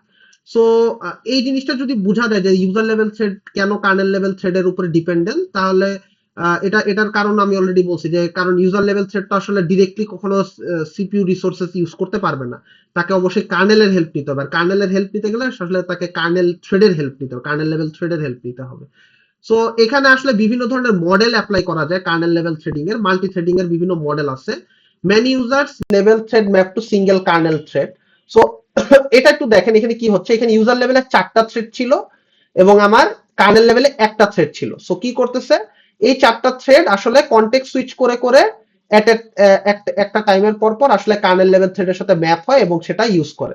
সো এটার একটা বড় সমস্যা যেটা হয়, যে ধরেন কোনো কারণে যদি থ্রেড 1 কার্নেল লেভেলের থ্রেডটাকে কোনোভাবে যদি ব্যাডলি ইম্প্যাক্ট করে, তাহলে কিন্তু বাকি যারা আছে তারা কিন্তু আর কোনোভাবেই কার্নেল লেভেল থ্রেডের সাথে ম্যাপ করতে পারবে না বা কার্নেল লেভেল থ্রেডের হেল্প নিয়ে কোনো একটা টাস্ক এক্সিকিউশন করতে পারবে না। This is the number 1 problem. Number 2 problem যেটা হচ্ছে, ধরেন থ্রেড 1 এমন একটা কাজ করতেছে যেটা করতে 1 ঘন্টা বা 2 ঘন্টা টাইম লাগে। তো এই সময় যেহেতু আমার কার্নেল লেভেলের থ্রেড একটাই আছে, এবং আমি অলরেডি জানি যে ইউজার লেভেল থ্রেড কোনোভাবে কার্নেল লেভেল থ্রেডের হেল্প ছাড়া এক্সিকিউট হতে পারে না। সো এই থ্রেড 1 এর যদি একটা কাজ করতে 1 থেকে 2 ঘন্টা লাগে, তাহলে কিন্তু বাকি থ্রেডগুলো কিন্তু আসলে আইডেল বসে থাকবে। সো এটা কিন্তু একটা বিশাল বড় ড্রব্যাক, বাকি থ্রেডগুলো আসলে কাজ করার সুযোগ নেই আনটিল অর আনলেস আসলে থ্রেড 1 নিজেকে টার্মিনেট করতেছে বা তার এক্সিকিউশন কমপ্লিট হচ্ছে। সো এই জিনিসগুলো এখানে বলা আছে যে one thread blocking causes all two block, যে থ্রেড 1 যদি একটা মানে থ্রেড 1 যদি ব্লক করে ফেলে বাকি থ্রেডগুলো ব্লক হবে। দেন হচ্ছে multiple threads may not run in parallel on multi core system because only one may be in kernel at a time. So ওই যে যেটা একটু আগে বললাম যে multiple threads may not run in parallel. So at a time দেখেন thread 1 যখন run করতেছে বাকিগুলো কিন্তু আসলে আইডেল বসে আছে, তারা কিন্তু প্যারালালি চলতে পারতেছে না। তো এটাকে অ্যাড্রেস করার জন্য যেটা যে ধরনের থ্রেডিং মডেল নিয়ে আসছে মাল্টি থ্রেডিং মডেল, সেটাকে বলতেছে 1-to-1 মডেল। সো এখানে কি হচ্ছে, যেটা আমি যে একটু আগে আঁকছিলাম 1-to-1 মডেল, এখানে যেটা হয় যে কার্নেল লেভেলে একের বেশি থ্রেড থাকতেছে, 4টা থ্রেড আছে, এবং ইউজার লেভেলে ধরেন এখানে তো 4টা থ্রেড আছে, ইউজার লেভেলে ধরেন আরো বেশি থাকতে পারে, এটা কোনো প্রবলেম না। যেটা হবে যে এখন প্রত্যেকটা ইউজার লেভেল থ্রেডের সাথে একটা করে কার্নেল লেভেল থ্রেডকে আমি ম্যাপ করে দিচ্ছি।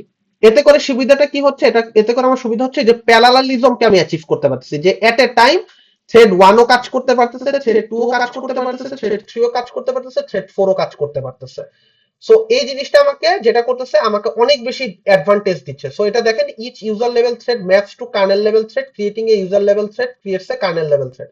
মানে প্রত্যেকটা ইউজার লেভেল থ্রেড প্রত্যেকটা কার্নেল লেভেল থ্রেডের সাথে ম্যাপ করা, more concurrency than many to one. So এখন কিন্তু এট এ টাইম 4টা ইউজার লেভেল থ্রেড কাজ করতে পারতেছে, যেখানে প্রিভিয়াসলি এট এ টাইম একটা থ্রেডই কাজ করতে পারতো। তারপরে কি বলতেছে, number of threads per process sometime restricted due to overhead. So এখন আমি একটা কোশ্চেন আপনাদেরকে করতে চাই, যে আমি এই জায়গাটার ভিতরে আরো 2টা থ্রেড আঁকছি, ধরেন এইগুলোর নাম দিলাম আমি থ্রেড 5 এবং এটার নাম দিলাম আমি থ্রেড 6। এই সিচুয়েশনটাতে আসলে ঘটনাটা কি ঘটবে? আপনাদের কি কারো মনে হয় যে কার্নেল লেভেলে এই নতুন 2টা থ্রেডের জন্য আরো 2টা কার্নেল লেভেল থ্রেড প্রডিউস হবে? এটা কি আপনাদের মনে হয়? এটা কিন্তু আমি অলরেডি বলে দিছি যে এটা কিন্তু পসিবল না, যে কার্নেল লেভেল থ্রেডের কাউন্ট কিন্তু কখনো বাড়বে না। কার্নেল লেভেল, কারণ কি, কার্নেল লেভেল থ্রেডের count is equals to the number of CPU core available to your system. So আপনার সিস্টেমে যদি সিপিইউ তে যদি 4টা কোর থাকে, তাহলে আপনার কার্নেল লেভেল থ্রেডও 4টা হবে। সো এই ক্ষেত্রে যদি থ্রেড নতুন নতুন ক্রিয়েটও হয়, আরো 10টা থ্রেডও ক্রিয়েট হয়, তাদেরকে আসলে ওয়েট করতে হবে আনটিল অর আনলেস এই থ্রেড 1, থ্রেড 2, থ্রেড 4 তাদের এক্সিকিউশনটা থামায়। যখন এরা থামাবে তখন আবার হয়তো এরা হয়তো নতুন করে এই আইডল থ্রেড গুলোতে ম্যাপ করে কাজ করবে। সো এটা কিন্তু মাথায় রাখবেন যে এই কার্নেল লেভেল থ্রেডের সংখ্যা কিন্তু বাড়বে না। আচ্ছা, নেক্সট যেটা আমরা দেখবো সেটা হচ্ছে মাল্টি থ্রেডিং মডেল। সো এটা নেক্সট মাল্টি থ্রেডিং মডেলটা হচ্ছে ম্যানি টু ম্যানি। সো একটু আগে আমরা many to one one to one দেখছি, এবার ম্যানি টু ম্যানি দেখবো। এটা আসলে বেসিক্যালি যেটা হয় যে একটা, এখানে যেটা হচ্ছে খেয়াল করেন, অনেকগুলো ইউজার লেভেল থ্রেড আছে এবং কার্নেল লেভেল থ্রেড আছে মাত্র 3টা। ব্যাপারটা যেটা হয়েছে, এখানে মাল্টিপ্লেক্সিং এর থ্রুতে প্রত্যেকটা ইউজার লেভেল থ্রেড প্রত্যেকটা কার্নেল লেভেল থ্রেডের সাথে কানেক্টেড। খেয়াল করেন, প্রত্যেকটা ইউজার লেভেল থ্রেড প্রত্যেকটা কার্নেল লেভেল থ্রেডের সাথে কানেক্টেড হয়েছে। যেমন থ্রেড 1 কার্নেল লেভেল থ্রেডের সাথেও connected, thread kernel level thread 2 এর সাথেও কানেক্টেড, কার্নেল লেভেল থ্রেড 3 এর সাথেও connected. Similarly user level thread 2, user level thread 3, user level thread 4, এরা প্রত্যেকেই যেটা হইতেছে, প্রত্যেকটা কার্নেল লেভেল থ্রেডের সাথে কানেক্টেড। এখন এইটা করার যে মেইন কারণ, সেটার একটা চ্যালেঞ্জ এসকেপ, মানে একটা চ্যালেঞ্জকে ওভারকাম করার জন্য করছে। কারো মাথায় কি আসতেছে চ্যালেঞ্জটা কি? আমরা মাত্রই দেখছি সেই চ্যালেঞ্জটা কি ছিল। মানে এই ম্যানি টু ম্যানি মডেলটা কেন মানে ইয়ে করছে, মানে এটাকে কেন ইন্ট্রোডিউস করছে, কারো কোনো আইডিয়া আছে? স্যার, যাতে কোনো ইউজার লেভেল থ্রেড আইডল বসে না থাকে। এইটা একটা কারণ, এটা একটা ভালো কারণ যে ইউজার লেভেল থ্রেড আইডল বসে না থাকে। বাট তার চেয়ে আরেকটা কারণ আমি যদি বলি, যে ধরেন আমরা একটু আগে দেখছিলাম যে ইউজার লেভেলে ধরেন অনেকগুলো থ্রেড বানানো আছে। এখন এই যে থ্রেড 5, এই থ্রেড 5টা যখন নাকি আমরা একটা সিঙ্গেল 1-to-1 মডেল দেখছিলাম, এই ক্ষেত্রে কি হইতেছিল, যখন নাকি কোনো কার্নেল লেভেল থ্রেড ফ্রি নাই, তখন সে কি হইতো, সে বসে থাকতো না, এইখানে থ্রেড গুলো বসে থাকতো না যদি কার্নেল লেভেল থ্রেড ফ্রি না থাকতো। সো এইটা যেন না হয়, এইটা এরকম একটা সিচুয়েশনকে অ্যাভয়েড করার জন্য বা এটার একটা সলিউশন করার জন্য তারা আরেকটা ম্যানি টু ম্যানি মডেল আনছে। সো বেসিক্যালি এখন যেটা হবে, এই থ্রেড 5টা যেও এইখানে কানেক্টেড হয়ে বসে থাকবে। সো এখন তিনটা থ্রেড মিলে, তিনটা কার্নেল লেভেল থ্রেড মিলে 5টা ইউজার লেভেল থ্রেডকে সার্ভিস দেওয়ার চেষ্টা করবে। সো এটাতে বেসিক্যালি এমন না যে মানে একদম প্রবলেমটা সলভ হয়ে যাচ্ছে, বাট এটা একটু বেটার ভাবে আমাকে হয়তো একটু হেল্প করতে পারে। এখন এই যে দেখেন, allow many user level thread to be map to many kernel level thread. So এতক্ষণ কিন্তু একটা ইউজার লেভেল থ্রেড একটা কার্নেল লেভেল থ্রেডেই ম্যাপ হতো, কিন্তু এখন দেখেন T1 কিন্তু ইউজার লেভেল থ্রেড কিন্তু কার্নেল লেভেলের তিনটা থ্রেডের সাথে ম্যাপ হইতে পারতেছে। সো এখন এই জায়গাটার ভিতরে একটা সুবিধা আছে। সুবিধাটা হচ্ছে, ধরেন কোনো কারণে যদি কার্নেল লেভেলের এই থ্রেডটা এবং এই থ্রেডটা ফ্রি থাকে, অকুপাইড না থাকে, এবং কোনো কারণে যদি কোনো কারণে বাই এনি চান্স, প্রয়োজন হইতেই পারে, প্রয়োজনের তো কোনো শেষ নাই, তো কোনো কারণে যদি এই T1 থ্রেডটার কোনো কারণে যদি এই T1 থ্রেডটার দুইটা কার্নেল লেভেল থ্রেডের প্রয়োজন পড়ে, আবারও বলতেছি, T1 নামে যে ইউজার লেভেল থ্রেড আছে তার যদি একের অধিক পরিমাণ কার্নেল থ্রেডের প্রয়োজন হয়, সে তখন চাইলে আসলে ইউজ করতে পারে, যেহেতু এখানে ম্যানি টু ম্যানি আছে। কারণ আমি অলরেডি বলছি T1 সবার সাথেই কানেক্টেড। সো কোনো কারণে যদি T1 থ্রেডটা, ইউজার লেভেল থ্রেডটা যদি একের অধিক কার্নেল লেভেল থ্রেডের প্রয়োজন হয়, সেই প্রয়োজনটাও ফুলফিল করা possible through this many to many multithreading মডেলের সহায়তায়। এবং আরেকটা যেটা বললাম লাস্টলি, যে আরেকটা যদি নতুন ইউজার লেভেল থ্রেড আসে, সেটাকে আমি আসলে চাইলে এখানে ম্যাপ করে রেখে দিতে পারি। সো দুই ধরনের বেনিফিট আমাকে আসলে দিচ্ছে। So Windows with thread fibre package এটা আসলে ইমপ্লিমেন্ট করছে এই জিনিসটা। আর আরেকটা জিনিস আছে, সেটা হচ্ছে টু লেভেল মডেল। এটা আসলে খুব একটা প্র্যাকটিক্যালি মানে এটা আসলে খুব একটা প্র্যাকটিক্যালি মানে মেক সেন্স করে না। এটা যেটা বলে যে একটা মানে এটা আসলে হাইব্রিডাইজেশন, মানে it's a combination of both threading model, many to many. এটা এই দেখেন, এই পার্টি কিন্তু একটা ম্যানি টু ম্যানি মডেল আছে, ঠিক আছে, এটা কিন্তু একটা ম্যানি টু ম্যানি মডেল। এবং আপনি যদি রাইট সাইডে দেখেন, এটা কিন্তু একটা ওয়ান টু ওয়ান মডেল, এই গ্রিন পার্টটা। So it's a combination of one to one এবং ম্যানি টু ম্যানি, ঠিক আছে। সো এটা আসলে মানে এটা হয়তো একটা এক্সপেরিমেন্টাল একটা প্রসেস অ্যাপ্রোচ আসলে এটাকে বানানো হয়েছিল, বাট এটা আসলে খুব একটা ইউজফুল কোনো টাস্ক না। আর আরেকটা জিনিস যেটা বলে দিতে চাই, যে ম্যানি টু ম্যানি যেই ট্রেডিং মডেল আছে, এটা কিন্তু খুব মানে খুব ডিফিকাল্ট টু ডিজাইন, কারণ প্রত্যেকটা ইউজার লেভেল থ্রেডকে প্রত্যেকটা কার্নেল লেভেল থ্রেডের সাথে ম্যাপ করানো, এটা কিন্তু খুব চ্যালেঞ্জিং টাস্ক। এবং এদের যে সিনক্রোনাইজেশন মেনটেন করা, যে কেউ কাউকে ইন্টারাপ্ট করবে না, কেউ কাউকে এফেক্ট করবে না, এটা মেনটেন করা খুব চ্যালেঞ্জিং, খুব ওভারহেড ক্রিয়েট করে। তো এটা বেনিফিট থাকলেও এটা কিন্তু ড্রব্যাকও এগুলো, ঠিক আছে। সো থ্রেড লাইব্রেরি, হ্যাঁ বলেন। সবচেয়ে এফিশিয়েন্ট কোনটা? আসলে আসলে যদি চিন্তা করা হয় সেদিক থেকে, আসলে one to one is pretty good, ঠিক আছে। আবার মানে ট্রেড অফ আছে, আপনাকে আসলে সবকিছুর আসলে ট্রেড অফ চিন্তা করতে হবে। যেমন ওয়ান টু ওয়ান এর ক্ষেত্রে যে স্যাক্রিফাইসটা আপনাকে করতে হইতো, যে আপনি আসলে ওয়ান টু ওয়ানে কিন্তু একটা সিঙ্গেল ইউজার লেভেল থ্রেড, আপনি যদি খেয়াল করেন, একটা সিঙ্গেল ইউজার লেভেল থ্রেড সে কিন্তু চাইলে একাধিক মাল্টিপল কার্নেল লেভেল থ্রেড কি ইউজ করতে পারে না, ঠিক আছে। একটা সিঙ্গেল ইউজার লেভেল থ্রেড কিন্তু একাধিক মাল্টিপল কার্নেল লেভেল থ্রেডকে এট এ টাইম অ্যাক্সেস করতে পারে না, কারণ একটা ইউজার লেভেল থ্রেড কিন্তু একটাই কার্নেল লেভেল থ্রেডের সাথে কানেক্টেড থাকে এট এ টাইম। তো এটা কিন্তু আবার kernel level thread many to ম্যানির ক্ষেত্রে কিন্তু আবার এইরকম সমস্যাটা নাই। ম্যানি টু ম্যানির ক্ষেত্রে খেয়াল করেন, একটা ইউজার লেভেল থ্রেড কিন্তু মাল্টিপল কার্নেল লেভেল থ্রেডের সাথে কানেক্টেড থাকতে পারে। সো আপনার যদি মানে প্রেফারেন্স থাকে যে এরকম, যে হ্যাঁ আমার আসলে একটা ইউজার লেভেল থ্রেড আসলে মাল্টিপল কার্নেল লেভেল থ্রেডের অ্যাক্সেস পায়, তাহলে কিন্তু আপনি ম্যানি টু ম্যানি মডেলের কাছে যাবেন। আবার আপনার যদি আসলে ডিমান্ড থাকে যে না, আমার আসলে খুব সিম্পলিফাইড একটা মডেল আমি চাই, যেটার ওভারহেড অনেক কম, যেটা বেটার এফিশিয়েন্ট, সেই ক্ষেত্রে কিন্তু আমি একটা ওয়ান টু ওয়ান মডেলের কাছে যাব। সো এটা ডিপেন্ড করে যে what sort of trade of আপনি আসলে এক্সপিরিয়েন্স করতে যাচ্ছেন। আর মেনি টু ওয়ান আসলে এটা সিচুয়েশনের উপর ভ্যারি করে এটা সিচুয়েশনের উপর ভ্যারি করে, exactly. Are many two one তো আসলে বুঝতেই পারতেছেন যে এটা আসলে আপনার সিস্টেমে কোর আছে একটা, সো আপনাকে আসলে কনটেক্সট সুইচ করতে হবে, যে এট এ টাইম একটা কাজ করে, কখনো থ্রেড 1 চলবে, কখনো থ্রেড 2 চলবে, কখনো থ্রেড 3 চলবে, কখনো থ্রেড 4 চলবে, ওয়ান এট এ টাইম চলবে। সো ইট ডিপেন্ডস যে আসলে কোনটা কখন চলতেছে। সো এই স্লাইড গুলো নিয়ে কি কারো কোনো কোশ্চেনস আছে? আচ্ছা, যদি না থাকে আমরা থ্রেড লাইব্রেরি কি জিনিস সেটা নিয়ে একটু দেখি। এটা এটা থিওরিটিক্যাল স্লাইডস। এখানে আসলে thread library provides programmers with an API. API বলতে আমরা লাস্ট ক্লাসে অলরেডি আমরা একটু বলছিলাম যে it means application programming interface, ঠিক আছে। সো এই জিনিসটা আসলে প্রয়োজন কি, থ্রেড লাইব্রেরির প্রয়োজনটা কি, লাইব্রেরির প্রয়োজন কি, আমরা কি কেউ জানি আমাদের কেন লাইব্রেরিজ লাগে, বা আমরা কি কখনো লাইব্রেরি ইউজ করছি? মানে কোড লেখার সময় জি আমরা স্যার, কখনো লাইব্রেরি ইউজ করি নাই? জি স্যার ইম্পোর্ট করছি স্যার। ইম্পোর্ট নাম পাই, হ্যান ত্যান, এগুলো তো সবই লাইব্রেরি। সো যেটা হয় যে আমরা আসলে থ্রেডের কোডিংটা যেন আমাদেরকে স্ক্র্যাচ থেকে নিজে নিজে করতে না হয়, এটার জন্য মডার্ন প্রোগ্রামিং ল্যাঙ্গুয়েজ গুলো সবাই হইতেছে থ্রেডিং রিলেটেড যত নেসেসারি লাইব্রেরি আছে সেটা আপনাদেরকে প্রোভাইড করে দেয়, যে thread libraries provided programmers with an API for creating and managing thread. So আপনার যেন স্ক্র্যাচ থেকে কোড লিখে থ্রেড ক্রিয়েট বা ম্যানেজ করতে না হয়, এটার জন্য মডার্ন সব প্রোগ্রামিং ল্যাঙ্গুয়েজে থ্রেড লাইব্রেরি থাকে। Thread libraries may be implemented either in user space or kernel space. তো যেটা হয় যে আপনার যে থ্রেড লাইব্রেরি গুলো অ্যাভেলেবল আছে, এটা ইউজার স্পেসের জন্য অ্যাভেলেবল আছে। কেউ যদি ইউজার স্পেসে থ্রেড ক্রিয়েট এবং ম্যানেজ করতে চায় সেও যেন এটা পায়, এবং কার্নেল লেভেলে যদি সে কেউ থ্রেড ক্রিয়েট বা ম্যানেজ করতে চায় সেটার জন্য হইতেছে থ্রেড লাইব্রেরি গুলা সাপোর্ট প্রোভাইড করে। সো এখানে ওইটাই বলছে যে the former involves API functions implemented solely with user space, no kernel support.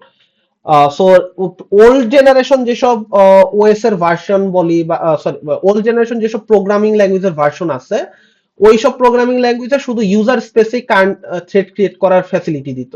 But modern যেসব প্রোগ্রামিং ল্যাঙ্গুয়েজ আছে এগুলাতে ইউজার স্পেস এবং কার্নেল স্পেস বোথ স্পেসে আসলে থ্রেড ক্রিয়েশন এবং ম্যানেজমেন্ট করার জন্য সাপোর্ট প্রোভাইড করে। তো এটাই বলছে যে the latter involves system calls and requires a kernel with thread library support. So এখনকার দিনে যেসব মডার্ন প্রোগ্রামিং ল্যাঙ্গুয়েজ আছে সব প্রোগ্রামিং ল্যাঙ্গুয়েজ আসলে ইউজার লেভেল থ্রেড ক্রিয়েট করা বা ম্যানেজ করার জন্য সাপোর্ট দেয়, at the same time kernel লেভেলে থ্রেড ক্রিয়েট করা বা ম্যানেজ করার সাপোর্ট দেয়।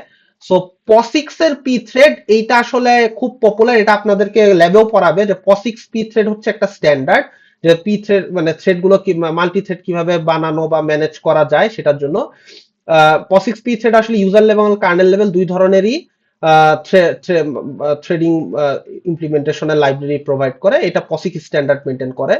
Windows 32 provided as kernel level library, Windows 32 তে আপনাদের যে উইন্ডোজ এর যে ইয়েটা আছে।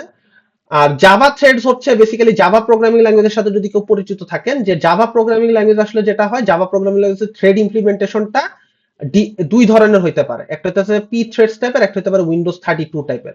এটা বেসিক্যালি ডিপেন্ড করে যে প্রোগ্রামিং ল্যাঙ্গুয়েজটা কোন মেশিনে চলতেছে, মানে একটা থ্রেড কিভাবে এক্সিকিউশন করবে বা থ্রেডের যে লাইফ সাইকেল এটা কিভাবে মেনটেন হবে for Java language. For Java ল্যাঙ্গুয়েজের থ্রেডের ক্রিয়েশন এবং ম্যানেজমেন্টটা এটা সোললি ডিপেন্ড করে এটা কোন ধরনের মেশিনে চলতেছে। এটার অপারেটিং সিস্টেম যদি উইন্ডোজ হয় তাহলে একভাবে এটা কাজ করে, তাহলে এটা একভাবে ক্রিয়েশন এবং ম্যানেজমেন্ট ডিল করে।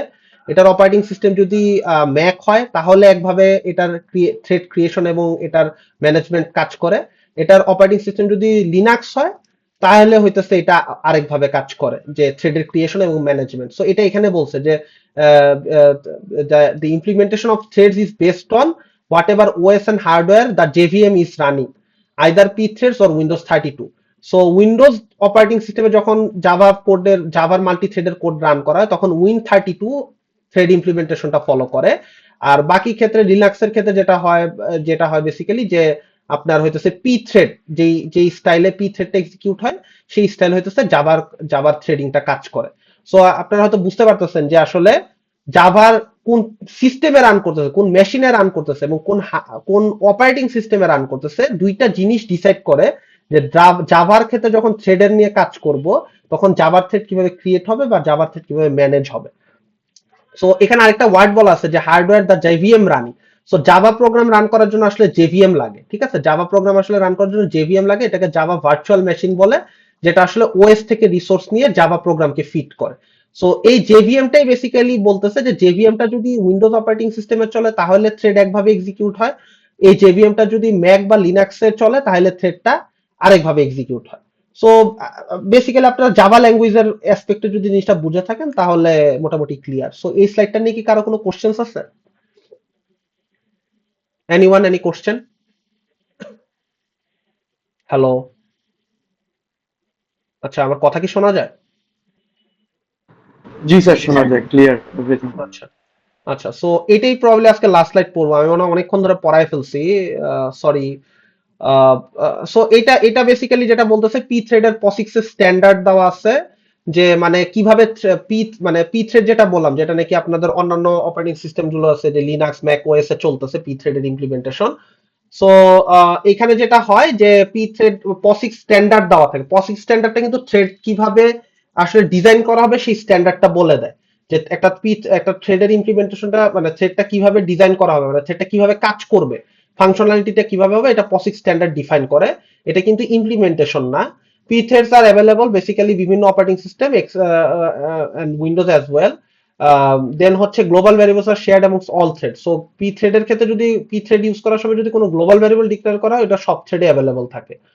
So one thread can wait for other threads to rejoin before continuing. So P থ্রেডের একটা ফ্যাসিলিটি হচ্ছে যে ধরেন একটা থ্রেড, সে চাইলে অন্যান্য আরো 5টা 6টা থ্রেড বা একাধিক থ্রেডের জন্য আসলে ওয়েট করতে পারে বিফোর কন্টিনিউইং। সো এই থ্রেডটা কোন একটা কাজ করবে, সে এই কাজটা করার আগে সে অন্য কোনো থ্রেডগুলোর উপর যদি ডিপেন্ডেন্সি থাকে, সে সেই থ্রেডগুলোর জন্য ওয়েট করতে পারে। সো এই ফাংশনালিটিটা পি থ্রেডের। সো আপনি বুঝতে পারতেছেন যে এখন পি থ্রেড এই ফাংশনালিটিটা আপনাকে অ্যালাউ করছে, যে একটা থ্রেডের যদি অন্য থ্রেডের উপর ডিপেন্ডেন্সি থাকে তাহলে সে ওয়েট করতে পারে। থ্রেড ওয়ান এর বাকি থ্রেডগুলোর উপর ডিপেন্ডেন্সি ছিল, তাই সে ওয়েট করছে। কিন্তু অন্য আরেকটা পি থ্রেড না হয় যদি উইন্ডোজ থ্রেডের কথা, ফর এক্সাম্পল জাস্ট কথার কথা, যে কোনো অন্য একটা থ্রেডের ইমপ্লিমেন্টেশন যদি চিন্তা করি, সেখানে কিন্তু এটা নাও থাকতে পারে যে থ্রেড ওয়ান আসলে বাকি থ্রেডের জন্য ওয়েট করবে, এটা নাও থাকতে পারে। সো এটা জাস্ট পসিক্স থ্রেডের স্ট্যান্ডার্ডটা, পসিক্স স্ট্যান্ডার্ডের কারণে এটা সম্ভব হচ্ছে, যে পসিক্স বলে দিছে, ডিফাইন করছে স্ট্যান্ডার্ড, যে না কোনো একটা থ্রেড চাইলে অন্য থ্রেডের জন্য ওয়েট করতে পারে। So P thread begin execution in a specified function. So P থ্রেডের এক্সিকিউশনের জন্য একটা স্পেসিফাইড ফাংশন ডিক্লেয়ার করা হয়, এটা আমরা নেক্সট ক্লাসে বা ল্যাবে হয়তো আমরা দেখবো। আর কমন হচ্ছে in Unix operating system like Linux or Mac OS. So Mac or Linux আসলে পি থ্রেডের ইউজ কেসটা অনেক বেশি থাকে। জাভাতে আসলে থ্রেড ইমপ্লিমেন্টেশন আসলে খুব কমনলি হয়। তো জাভাতে যেটা হয় যে Java threads are manage by JVM, Java virtual machine, যেটা আমি অলরেডি বলছি যে কিভাবে এক্সিকিউট হবে। সো জাভাতে আসলে দুইভাবে থ্রেড এক্সিকিউশন করা যায়, একটা হচ্ছে থ্রেড ক্লাসের মাধ্যমে। আমরা ইনহেরিটেন্সের কনসেপ্ট জানি, ইনহেরিটেন্সের থ্রুতে একটা ধরেন আপনার একটা স্টুডেন্ট ক্লাস আছে, এই স্টুডেন্ট ক্লাসে যদি আপনি একটা থ্রেড ইমপ্লিমেন্ট মাল্টি থ্রেডিং করতে চান, তাহলে আপনি জাস্ট স্টুডেন্ট ক্লাসে public class student extend thread, এটা করে আসলে আপনি এই ক্লাসে মাল্টি থ্রেডিং করতে পারবেন। আর যদি মনে করেন যে না, আমি আসলে ইন্টারফেস বা অ্যাবস্ট্রাক্ট ক্লাসের হেল্প নিয়ে করব, সেটার ক্ষেত্রে আসলে আপনাকে হচ্ছে এটা হচ্ছে জাস্ট আপনার রানেবল ইন্টারফেস কি ইমপ্লিমেন্ট করতে হয়। সো তখন আমরা আসলে public class student implements runnable, এই যে রানেবল যে ইন্টারফেসটা আছে, এই রানেবল ইন্টারফেসটা ইমপ্লিমেন্টের মাধ্যমে এটা আমরা করতে পারি। সো আপনারা যদি আসলে ইন্টারফেস জিনিসটার সাথে পরিচিত না হন, আমি হয়তো পাইথনের অ্যাসপেক্টটা হয়তো একটু, যদিও সেম জিনিসটা, বাট বলতে চাবো যে ইন্টারফেসটা আসলে কিছুটা আপনার অ্যাবস্ট্রাক্ট ক্লাসের মতো, ঠিক আছে? অ্যাবস্ট্রাক্ট ক্লাসের যেমন কিছু মেথড ইনকমপ্লিট থাকে, ইন্টারফেস আসলে সবগুলা মেথড ইনকমপ্লিট থাকে। সো দুই ভাবে করা যায়। আচ্ছা, এই কোডটা কি আপনারা কেউ ট্রেসিংটা কি দেখে রাখতে চান, মানে এটা কিভাবে করতে হয়? তাহলে এটা রেকর্ডিং থাকবে অ্যাকচুয়ালি, নাহলে আমি শেষ করে দিব। হ্যালো, স্যার রেকর্ডিং থাকলে ভালো স্যার, দেখে রাখি। সো হ্যাঁ, ওইটাই আমি বলতেছি, যে নাহলে তো আমরা নেক্সট ক্লাস অফলাইনে করব। সো এই কোডটা আসলে এই কোডটা একটা বুঝলে বাকিগুলা বুঝবেন। সো দ্যাটস ওয়াই আমি আসলে এটা রেকর্ডিংটা দিয়ে এটাতে রাখতে চাচ্ছি। সো আমরা আসলে অলরেডি কিছু লাইব্রেরি অলরেডি ডিক্লেয়ার করছি। সো এখানে মেইন যে লাইব্রেরিটা আপনাদের বোঝা দরকার, সেটা হচ্ছে পি থ্রেড লাইব্রেরি। পি থ্রেডটা কেন লাগে? এটা হচ্ছে আপনাকে মাল্টি থ্রেডিং বা থ্রেডিং ইমপ্লিমেন্ট করতে আপনাকে আসলে হেল্প করবে। সো আমরা আগের মতো দেখি এখানে কি কি আছে। এখানে একটা ফাংশনের একটা প্রসিডিউর ডিক্লেয়ার করা হয়েছে। সো সি তে এটা করা যায়, হ্যাঁ, যে একটা ম্যাক্রো ডিক্লেয়ার করা হয় অনেক সময়, যে এটা ফাংশনটা কেমন স্ট্রাকচার হবে সেটা বলবে, ফাংশনের বডি না, জাস্ট ফাংশনটা কেমন এটা ডিফাইন করে। সো দেখেন, এটা একটা ভয়েড ফাংশন থ্রেড, ফাংশনের নাম দেওয়া আছে, আর এখানে কোনো প্যারামিটার পাস করা হয় না। ভয়েড মানে আসলে আমরা জানি ফাঁকা, হ্যাঁ, ভয়েড মানে হচ্ছে এমটি। সো যখন ফাংশনের শুরুতে ভয়েড লেখা থাকবে, আপনি বুঝবেন যে এই ফাংশনটা আসলে কোনো কিছু রিটার্ন করবে না। আমাদের যে স্ট্রাকচারাল প্রোগ্রামিং ল্যাঙ্গুয়েজ আছে, যখন আমরা ওই প্রোগ্রামিং ল্যাঙ্গুয়েজের কোনো একটা ফাংশনের সামনে ভয়েড লেখা দেখি বা মেথডের নামের সামনে ভয়েড লেখা দেখি, যে ভয়েড গেট ডিটেলস, এরকম কিছু লেখা দেখলে আমি বুঝি যে এই মেথডটা আসলে কোনো ডেটা রিটার্ন করে না। সো এটা এটা আপনারা পাইথনে হয়তো জানেন। আর যদি কোনো মেথড কোনো ডেটা রিটার্ন করে, তাহলে সেটার সামনে সেই মেথডটা কি টাইপের ডেটা রিটার্ন করে সেটা বলে দেওয়া থাকে। সো এই গেট ডিটেলসটা যদি আপনার একটা একটা ইন্টিজার টাইপের ডেটা রিটার্ন করে, তাহলে এটা সামনে হয়তো ইন্টিজার লেখা থাকে। এটা এই জিনিসটা এখন পাইথন 3.1 আনছে, যে কি টাইপের ডেটা রিটার্ন করতেছে সেটা দেখা যায়, মানে সেটার কি ইয়ে করা যায়, মেনশন করা যায়।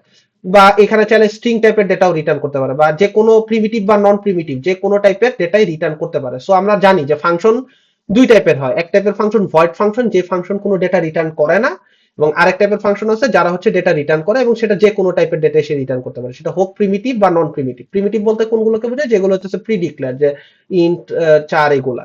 আর নন প্রিমিটিভ কি, যেগুলো আমরা অবজেক্টের হেল্প নিয়ে করি। সো এখানে একটা মেইন ফাংশন আছে, মেইন ফাংশনের ভিতরে কি করছে, পি থ্রেড নামে একটা অবজেক্টে থ্রেড 1 ডিক্লেয়ার করছে, টি1 দিয়ে থ্রেড 1 কে বোঝাচ্ছে। দেন যেটা করছে, পি থ্রেড দিয়ে পি থ্রেড ক্রিয়েট একটা মেথড কল করছে, যেটাতে একটা থ্রেড কে ক্রিয়েট করতেছে। আমরা বারবারই একটা কথা বলছি যে থ্রেড ক্রিয়েশন এন্ড ম্যানেজমেন্ট, এই জিনিসটা আমরা বারবারই বলছি। সো আমাকে দেখেন, আগে এইখানে অলরেডি একটা বিল্ট ইন মেথড দিয়ে দিছে, যেটাতে আমরা চাইলেই একটা থ্রেড ক্রিয়েট করতে পারবো। এবং লাস্টে থ্রেড জয়েন নামে একটা জিনিস আছে।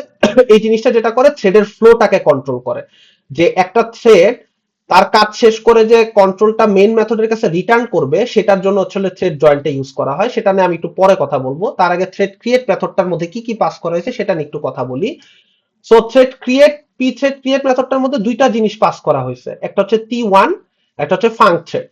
সো টি1টা কি, টি1টা হচ্ছে যে এই যে এখানে যে টি1 যে থ্রেড 1 আছে, সেটার ভ্যারিয়েবল রেফারেন্সটাকে এখানে পাস করা হয়েছে। পয়েন্টারের কনসেপ্ট আপনাদেরকে ল্যাবে পড়াবে, তখন আপনারা দেখবেন যে এইভাবে এন্ড টি1 ডিক্লেয়ার করা মানে হচ্ছে বেসিক্যালি এই টি1 যে অবজেক্ট, এই অবজেক্ট আছে, এই অবজেক্টের রেফারেন্স, পাস বাই রেফারেন্সের কনসেপ্টের থ্রুতে এই জিনিসটাকে আমরা হচ্ছে এই পি থ্রেড ক্রিয়েট মেথডে পাস করতেছি। দেন এখানে ফাঙ্ক থ্রেড নামে একটা মেথডের রেফারেন্স পাস করতেছি, এই যে উপরে যে একটা ফাঙ্ক থ্রেড আছিল, এই এটার রেফারেন্সটাকে ফাঙ্ক থ্রেডের থ্রুতে মেথডের প্যারামিটার পাস করতেছে, আর দুইটা নাল আছে। এখন যদি আমরা ফাঙ্ক থ্রেড যে জিনিসটা, এটাকে যদি একটু দেখি, আপনি দেখলে একটু আগেই দেখছেন যে ফাঙ্ক থ্রেডটা কেমন হবে, সে কোনো আর্গুমেন্ট নিচ্ছে না। দেখেন আর্গুমেন্টের এখানে ভয়েড আর্গুমেন্ট লেখা, মানে হচ্ছে আর্গুমেন্টে মেথডের প্যারামিটারে ফাঁকা থাকবে। এটাও আমার এখানে বলে দেওয়া হয়েছে যে মেথডের প্যারামিটারে কিছু থাকবে না। সো এখানে ভয়েড আর্গ দিয়ে বোঝাচ্ছে যে এখানে আর্গুমেন্ট লিস্টটা ফাঁকা, বা আর্গুমেন্টের ইনফরমেশন ফাঁকা। তো এরপর এখানে একটা সিম্পল প্রিন্টএফ স্টেটমেন্ট আছে, ইন্টার থ্রেড এন, মানে কত নাম্বার থ্রেডে সে ঢুকছে সেই ইনফরমেশনটা আছে। দেন এখানে একটা বেসিক ফর লুপ আছে, 0 থেকে 3 পর্যন্ত চলতেছে। দেন এখানে একটা প্রিন্টএফ হচ্ছে। সো প্রিন্টএফ হওয়ার পরে সে কি করতেছে, সে যেটা করতেছে যে এইখানে থ্রেড নামে একটা স্ট্রিং আছে, দেন এটার সাথে কনকেটেনেট করছে এন নামের একটা ভ্যারিয়েবলকে, যেই এনটা আসলে এখানে এখানে আই নামের একটা ভ্যারিয়েবল, সরি এখানে একটা আই নামের একটা ভ্যারিয়েবলের সাথে সে এখানে কনকেটিনেট করতেছে। সো যেটা হচ্ছে, আমি একটু ক্লিয়ার করি। সো এখানে আই ভ্যারিয়েবলটা, সো আমরা কি এই ফর লুপের ইটারেশনটা বুঝতে পারি যে এখানে কি হচ্ছে? কারো কোনো আইডিয়া? এই ফর লুপের ইটারেশন কি বুঝতে পারি? জাস্ট 1 থেকে 3 পর্যন্ত প্রিন্ট হচ্ছে। দেখেন থ্রেড 0, থ্রেড 1, থ্রেড 2, 0, 1, 2 কোথা থেকে আসতেছে? এই যে আইটা থেকে।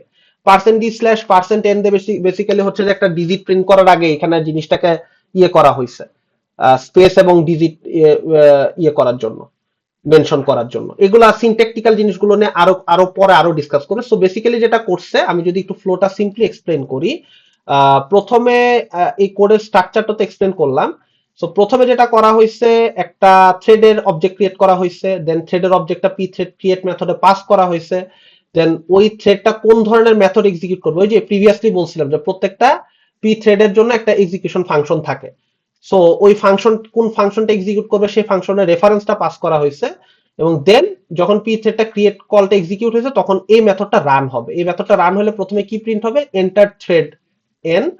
সো এন্টার থ্রেড এন না, মানে স্ল্যাশ এন দিয়ে নেক্সট লাইন বুঝাচ্ছে, নেক্সট লাইনে যে জাম্প করে স্ল্যাশ এন দিয়ে, ঠিক আছে? তো এই লাইন ব্রেকটা হইলো স্ল্যাশ এন এর ফলে। দেন থ্রেড 0, এই যে থ্রেড 0 ইটারেশন 0, দেন থ্রেড 1, দেন থ্রেড 2, তিনটা লাইন প্রিন্ট করবে। দেন এই লুপ থেকে বের হয়ে ডান উইথ থ্রেড এই জিনিসটা করবে। সো এটা হচ্ছে একদম বেসিক একটা থ্রেডিং এর কনসেপ্ট। এই জিনিসটা নিয়ে কি কারো কোনো কোশ্চেন আছে, বা এই কোডটা বুঝিলে, বা এই কোডের কোনো একটা জায়গায় কারো কোনো confusion? Anyone any confusion share করতে পারেন। আচ্ছা, যদি না থাকে তাহলে আসলে এগুলো আমরা নেক্সট ক্লাসে আসলে ডিসকাস করবো ইনশাল্লাহ। আজকে মোটামুটি এখানে শেষ। এট দিস পয়েন্ট কারো কোনো কনফিউশন থাকলে বলেন। সরি, ক্লাসটা অনেক লম্বা হয়ে গেছে।